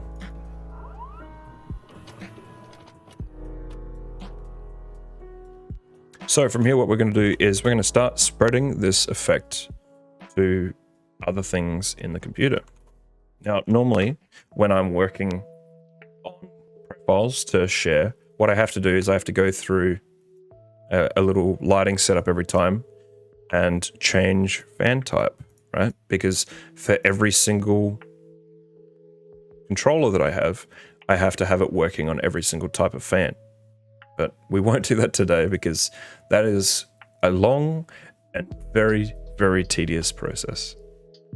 So the first thing that we want to do after we've renamed everything there is we have to save all this to library, of course, because we're copying all this in order so that we have all the correct color values that we just established. Saving to library can take a little while, each thing. But then what we'll do is we'll go to each device, we'll kind of decide what we want to do with it, and we'll place our effects in on those as well. Hopefully to get a very similar effect. So as you can imagine, doing this for every single channel of every single controller of every single device that we have takes a lot of work. All right, so we have those saved to our library. Let's go to the pump, right? And I'm going to go back to my little macros here just to make things quicker for us all, so I don't have to sit here and right click. We're going to dump all of these straight back in. All right, and now on this same sort of thing, we're just going to take this gradient and stretch it across just the cooler itself, right? So top to bottom, very quick, very rough. Let's do there instead. This can all go across there.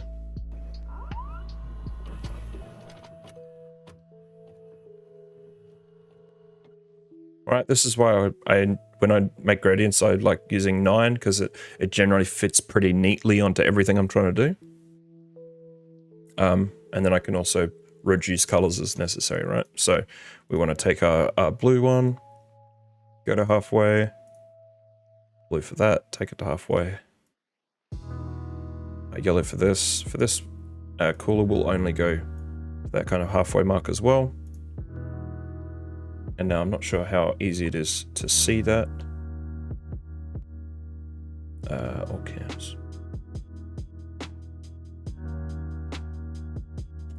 So open that panel up a bit as well. So yeah, you can see that we've now got that kind of nice grading going top to bottom on that. But I digress. That's one device down. We've got in this system a ASUS motherboard as well that we can add these lighting to. Little macros here.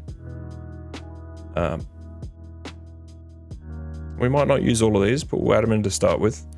And we probably... Back to iCUE. Sorry, say that again? Oh, sorry. Thank you. It's okay, it's okay. Jumping between different Stream Deck screens as well because I'm using those macros. And the reason why I use macros off of the Stream Deck instead of assigning things to the keyboard is because when you, of course, change profiles, which I'm one to do a lot, you don't take those actions with you. Those actions are per profile. So by having them set to the Stream Deck, I can use them no matter what profile I have open. Okay, so for this, you know what, for the motherboard, we might just do entirely the blue side.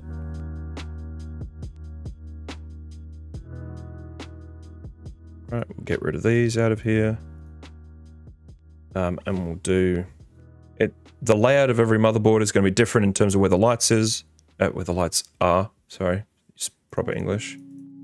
And depending on the device, lighting assignment works a little bit differently. So on this, I'm not holding control at all, but you can see I'm selecting and deselecting. It kind of treats all of these as buttons. And I'm just kind of doing something a little random here. I'm taking each of them into being a kind of gradient here of sorts. I don't know where that gradient lines up on the motherboard itself, but for the purposes of what we have, these can stay assigned to everything because there are kind of effects with transparency in them. That doesn't matter as much. And then on the graphics card itself, this only has one zone, this one in particular. Obviously there can be others with more, but we're going to just take a single color from the orange about the middle, and then we're going to add in our two orange and yellow effects over the top of that. So our motherboard is going to be blue in this case, and our graphics card is going to be orange. Now, headsets don't use the lighting library at all. So generally you'd have to have your color values either copied or you can redo them. Headset I'm currently wearing is this one, the Virtuoso. So let's add nice bright orange to that. What do you reckon? Get on camera there. Might back it off a little bit. And now I can just copy that color. My other headset as well. Sure that actually looks all right. Yep, cool. All right, so we got orange on those. Let's keep moving. The mouse I'm currently using is the Knight Sword. Sorry, nearly said another mouse we have. And for this, what I think I want to do, this has got 4 lighting zones. So what I think I want to do with this is take 4 of these colors. Let's do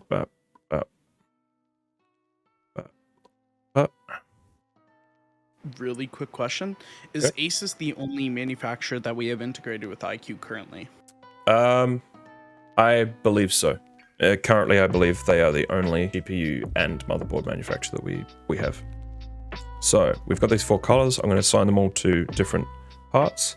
I know that the front is kind of this section of lighting here. You've got the scroll wheel, which is the lights in here.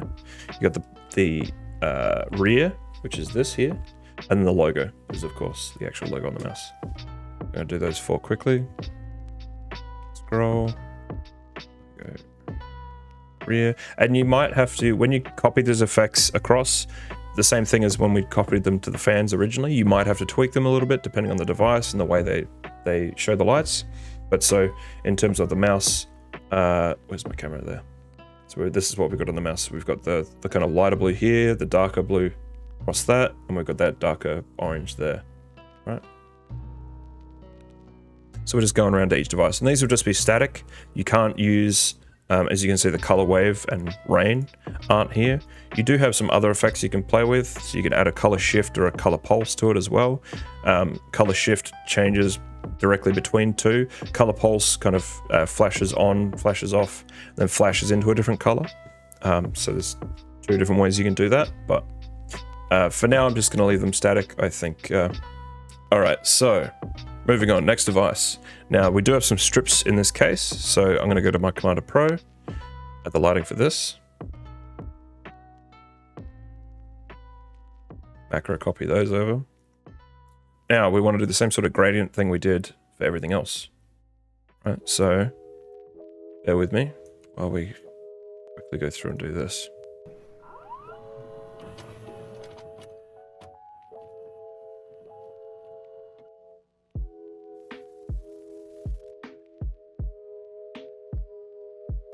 So you can see there's a lot of enjoyable parts to this. This is probably not one of them. Going through and having to then assign everything you've made. Oops, 1 too many lights. All right, so now we have that gradient.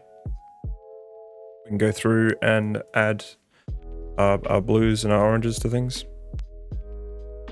I'm going to uncheck them just so I actually get it right. Okay, so I want about halfway, both sides of this.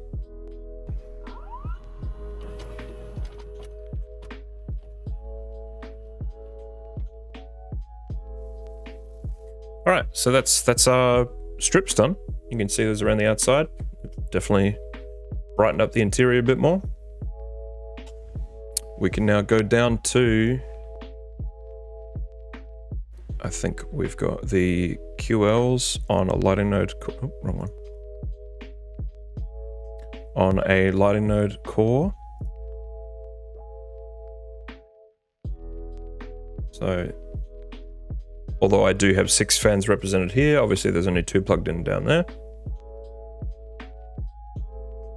But I'll quickly reassign everything just so that it is prim and proper. You can see that, unfortunately, because I'm working bottom to top, I'm flying blind right now. I know where these lights are going, but you won't be able to see anything until I get to the top layer. So it'll be a nice little reveal for us all. And we'll be able to tell if I've screwed it up or not.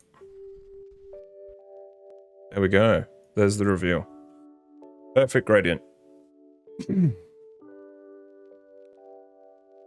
Yep. All right, so let's reassign our waves again. All orange, all orange, all orange.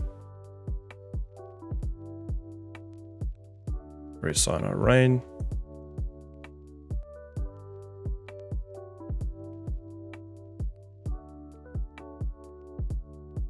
I've done that upside down there, haven't I?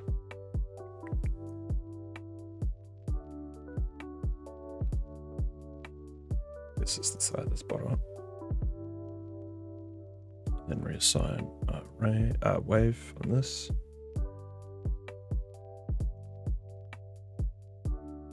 As you can see, there's a little bit to keep track of when you're doing this. Doesn't take much to slip up and accidentally assign the wrong thing to the wrong place, but it's all undoable. You can just go back, redo it. No harm, no foul. Happy little accidents, as it were. All right, so that's the QLs reassigned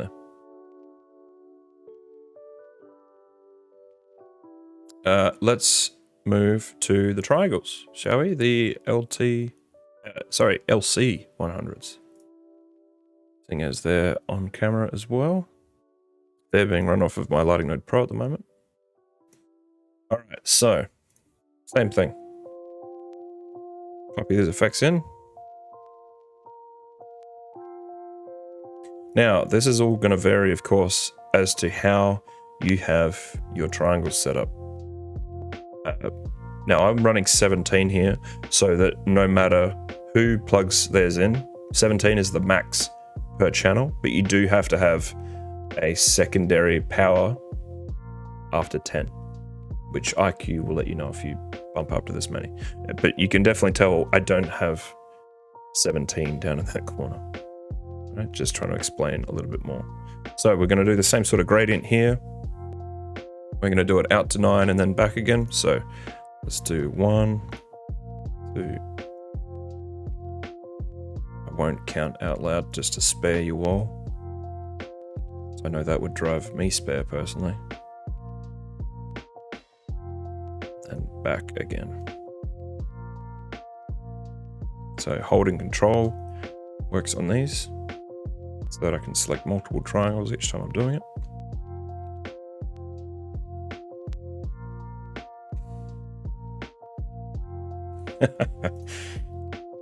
I mean, you can lead it, but the delay might make that a little weird. All right, so we've got our gradient here. Let's add in the rain again. I think we were 5 to 12 on the blues.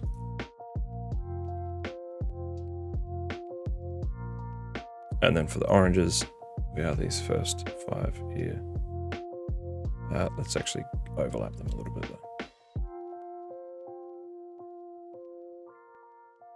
There we go. So you can see that most of my triangles, I only have enough, and I've kind of split them as well.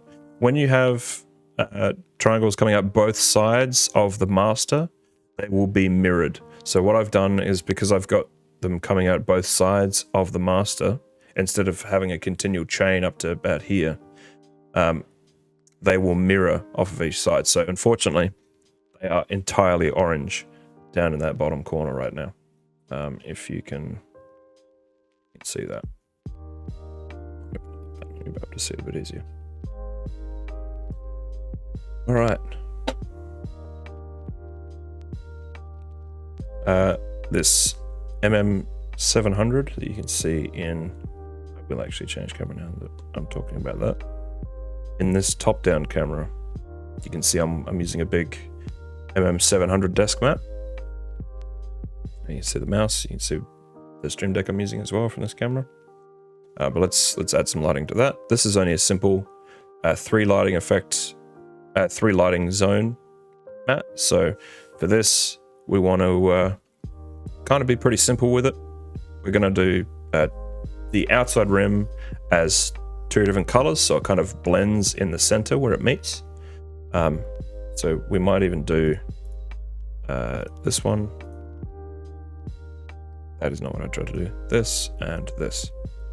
So if we set the blue, actually if I set, orange here, the blue here. So if I go back to the top down again, now you'll see that I've kind of got this gradient that you can't really see on that unless I roll it up a bit. But so you've got that kind of color that goes the whole way around, starts at orange and eventually turns into a bit of a blue as it gets to that top edge. I really like these MM700s. Very, very nice. Okay, back to iCUE again. Let's pick a new device to copy these lights to. And as you've seen, for a lot of this stuff, I'm just adding static. Like, we've got movement on a lot of the stuff that needs movement, but for stuff like mice, you don't really need it. Your hand's going to be on it for most of the time, but it is nice to have everything matching when you don't. Let's add lights to the LLs. So, I'm going to go back to my macros again just to quickly copy these in. I'm just going to start with these so it's easier to work off of. I think it's 3 per. As you can see, I'm just clicking and dragging across all of them here. Unfortunately, I won't be able to show you these in real life because they are all the way behind me by about 1.5 meters.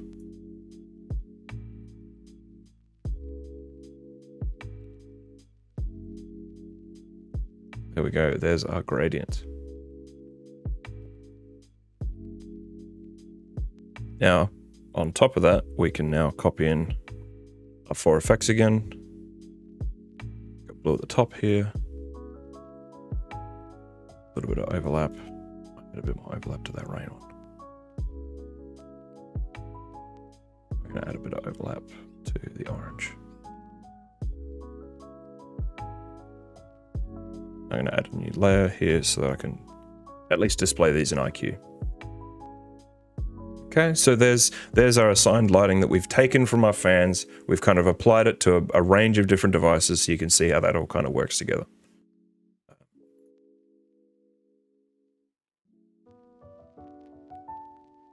If there's any other devices in particular that you would want to see or want to have assigned, oh, actually, we should look at RAM. RAM is one that we can definitely have a look at, and that's one thing that is also in the case. So, we'll add our gradient here. Now there's 12 lights on a dominator dim, so we can almost go straight top to bottom with them. I'm going to double up at the first one.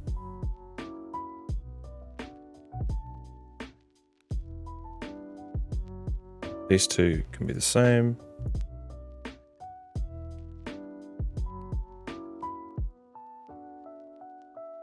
Look at that. Perfection. Right. Now, when it comes to adding lighting to the RAM,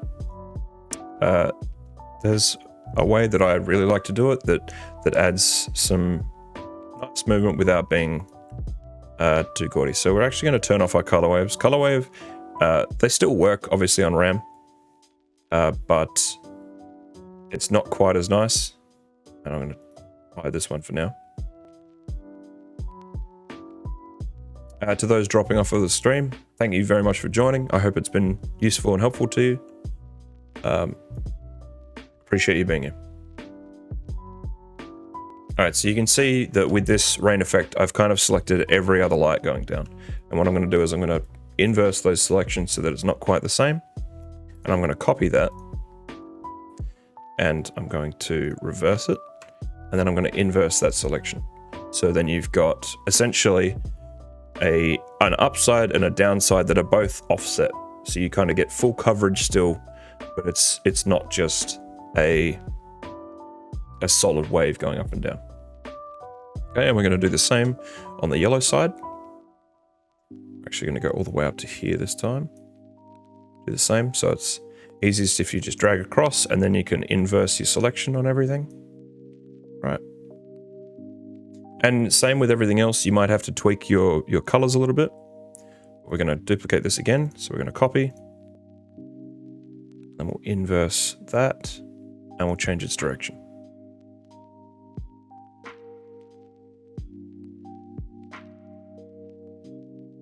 All right, and that is our RAM done. I'm not sure how well you can see that. I might have to go back to... Oh, wrong camera, sorry. Bring up OBS.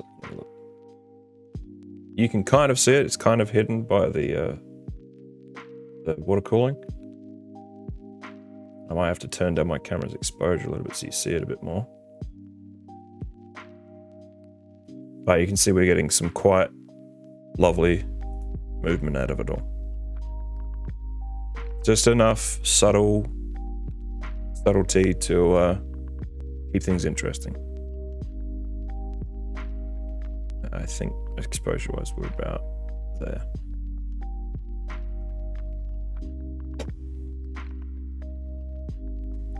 Obviously, I could keep going for the next few days in terms of adding lighting to everything else here. Things of note are maybe the front of the Spec Amiga, or the kind of top of the Obsidian 1000D. They've got their own lights. Everything else kind of works on the same sort of channels. I've got an SD100 that you could add it to as well. So for that we could just do several lights on this. So we keep copying them accidentally because I'm so used to just using my macros. So on this even, we could just do the stem. It's just kind of blue, maybe across the back as well. We do this brighter blue. And then the whole front of this, we do in our two different oranges.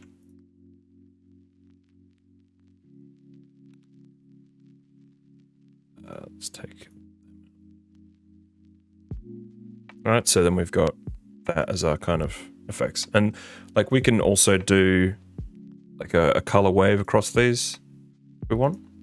And I might actually just use the ones we have already. That would be smarter.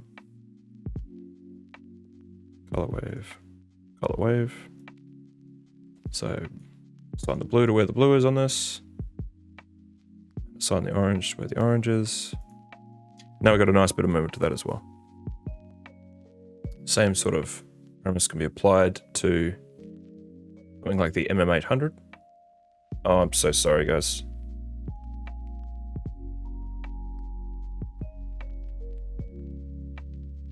Amateur streamer over here. Amateur streamer. So I'll go back to the SD100 so you can see what I was doing there. So you can see that I've got everything. I've got kind of orange at the front, blue at the back and at the top of the stem.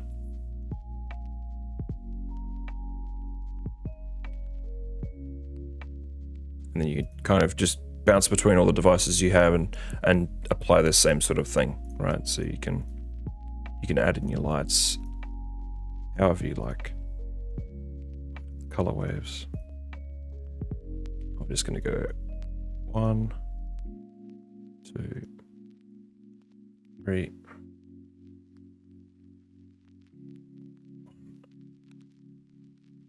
2, and I'll turn these off so you can actually see what that looks like gradient wise. We'll apply the waves. And we're done. So I think from there we'll draw this to a close. We're kind of at a point now where it's just repetition, and you're just seeing more and more of the same sort of thing from me. I'd love to answer any other questions you have, or if there's anything else you'd like to see me do in iCUE. I'm happy to demonstrate that. I hope everything you've seen here has been useful or helpful, or has helped you understand more of iCUE, or helped you even get into doing this. We kind of lost a lot of the community that was doing RGB lighting for a while there. But yeah, I'm pretty happy with what we've achieved today. Everything looks pretty good. If we look at the old cams, like in terms of a system, this is a very good looking system now. And I think we nailed the brief in terms of designing the Carina Nebula. I think if you look at the keyboard in comparison to what's on screen right now, we've done a pretty damn good job. So yeah, it definitely looks absolutely fantastic. Like, everyone was like, oh, this looks really good. Is there a chance in the future that this might be a profile that we can release as well? Yeah, like I said a little bit earlier, it's going to take me a lot to clean it up and get it working for all devices.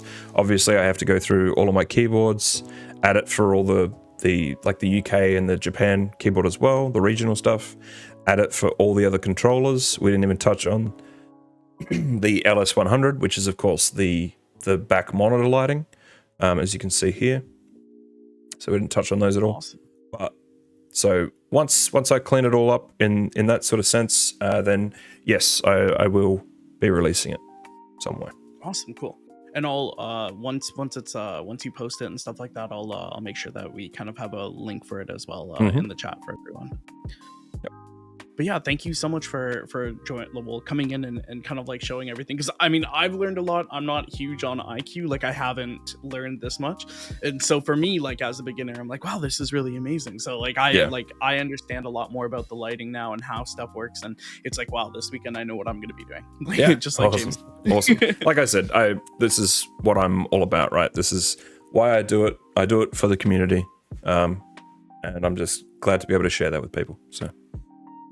Yeah, it was definitely fun. I know we had some people here earlier and stuff, and they were all asking questions. I know the time zone is a little bit different. I know we're missing a lot of people from Europe and stuff like that, so a lot of this is like it's a little bit later, but time zones is not a big deal. But no, I think it definitely helped out. Not like myself, I learned a lot from this. Yeah, excellent. I'm happy to hear it, guys. Very happy to hear it. If there's any other questions or anything, feel free to tag me or to ping me or whatever. You can hit me up on Twitter or anything in the Discord. Let me post your socials again just in case. So Lewis has a website with like a whole bunch of his profiles, as well as on the Corsair website. Definitely as a YouTube, subscribe to it. And also Twitter, you know, gotta sell out a little bit, but a little bit. Just at times, you know. Yeah. Just at times. But yeah, so feel free to drop him a follow, because he's absolutely fantastic, and I know Lewis is insanely busy with all the stuff that's going on, so I'm super happy that you were able to take the time and join us for a little bit to kind of have us teach us a little bit more about the iCUE lighting and stuff like that. Yeah, thanks for having me. It's been really good to be able to share this kind of stuff with people. Awesome. Thank you so much, Lewis. I'm going to leave the chat open for a little bit longer, so if there are any lurking questions that you guys may have, just drop them in here, and if you don't ping Lewis, maybe I'll just shoot him a message and be like, hey, like someone had a quick question. So that way, like if you guys think of something tomorrow, or if you sleep on it or anything like that, Lewis, whenever he has time or when he's available, he'll be able to kind of like answer that question.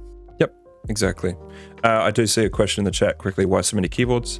I addressed this a little bit earlier, but essentially all of them here have different lighting areas that need to be affected. So for instance, the K95 that you see on the desk here has like a kind of standard. Then on top of that, there's the K100, which has like extra lights down here that need to be assigned. We didn't even touch on why I've got like the older strafe here.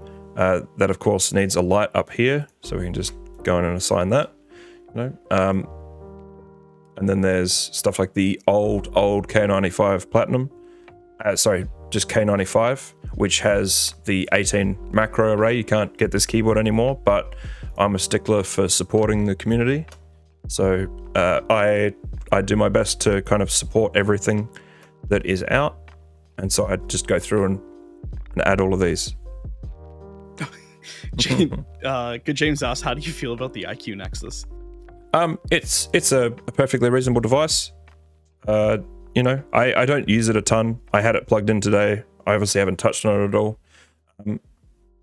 It's a 640 by 48 pixel screen, which doesn't let you do a whole lot with it design-wise. But yeah, it's fine for what it is. You can see I've got some things here, I think. I don't even know how to show it all.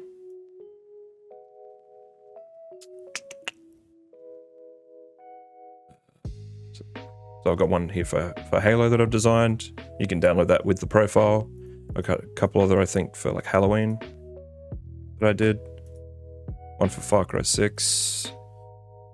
The Squid Game one. Yeah, so they're pretty easy to design for. It's just a small GIF.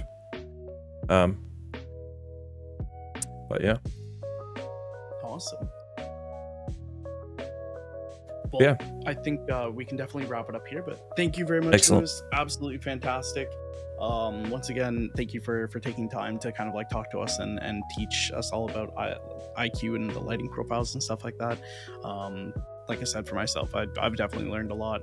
It's a lot to digest, as someone said, but it definitely like it's like one of those things where you got the basics. It's like, okay, and you can kind of keep on going with that. So that was very helpful. Thank you very much. Yeah, you're welcome. You're welcome, everyone. Thanks again for having me. Of course, anytime.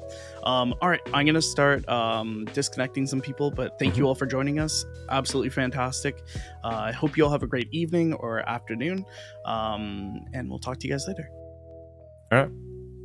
Thanks. See you, everyone.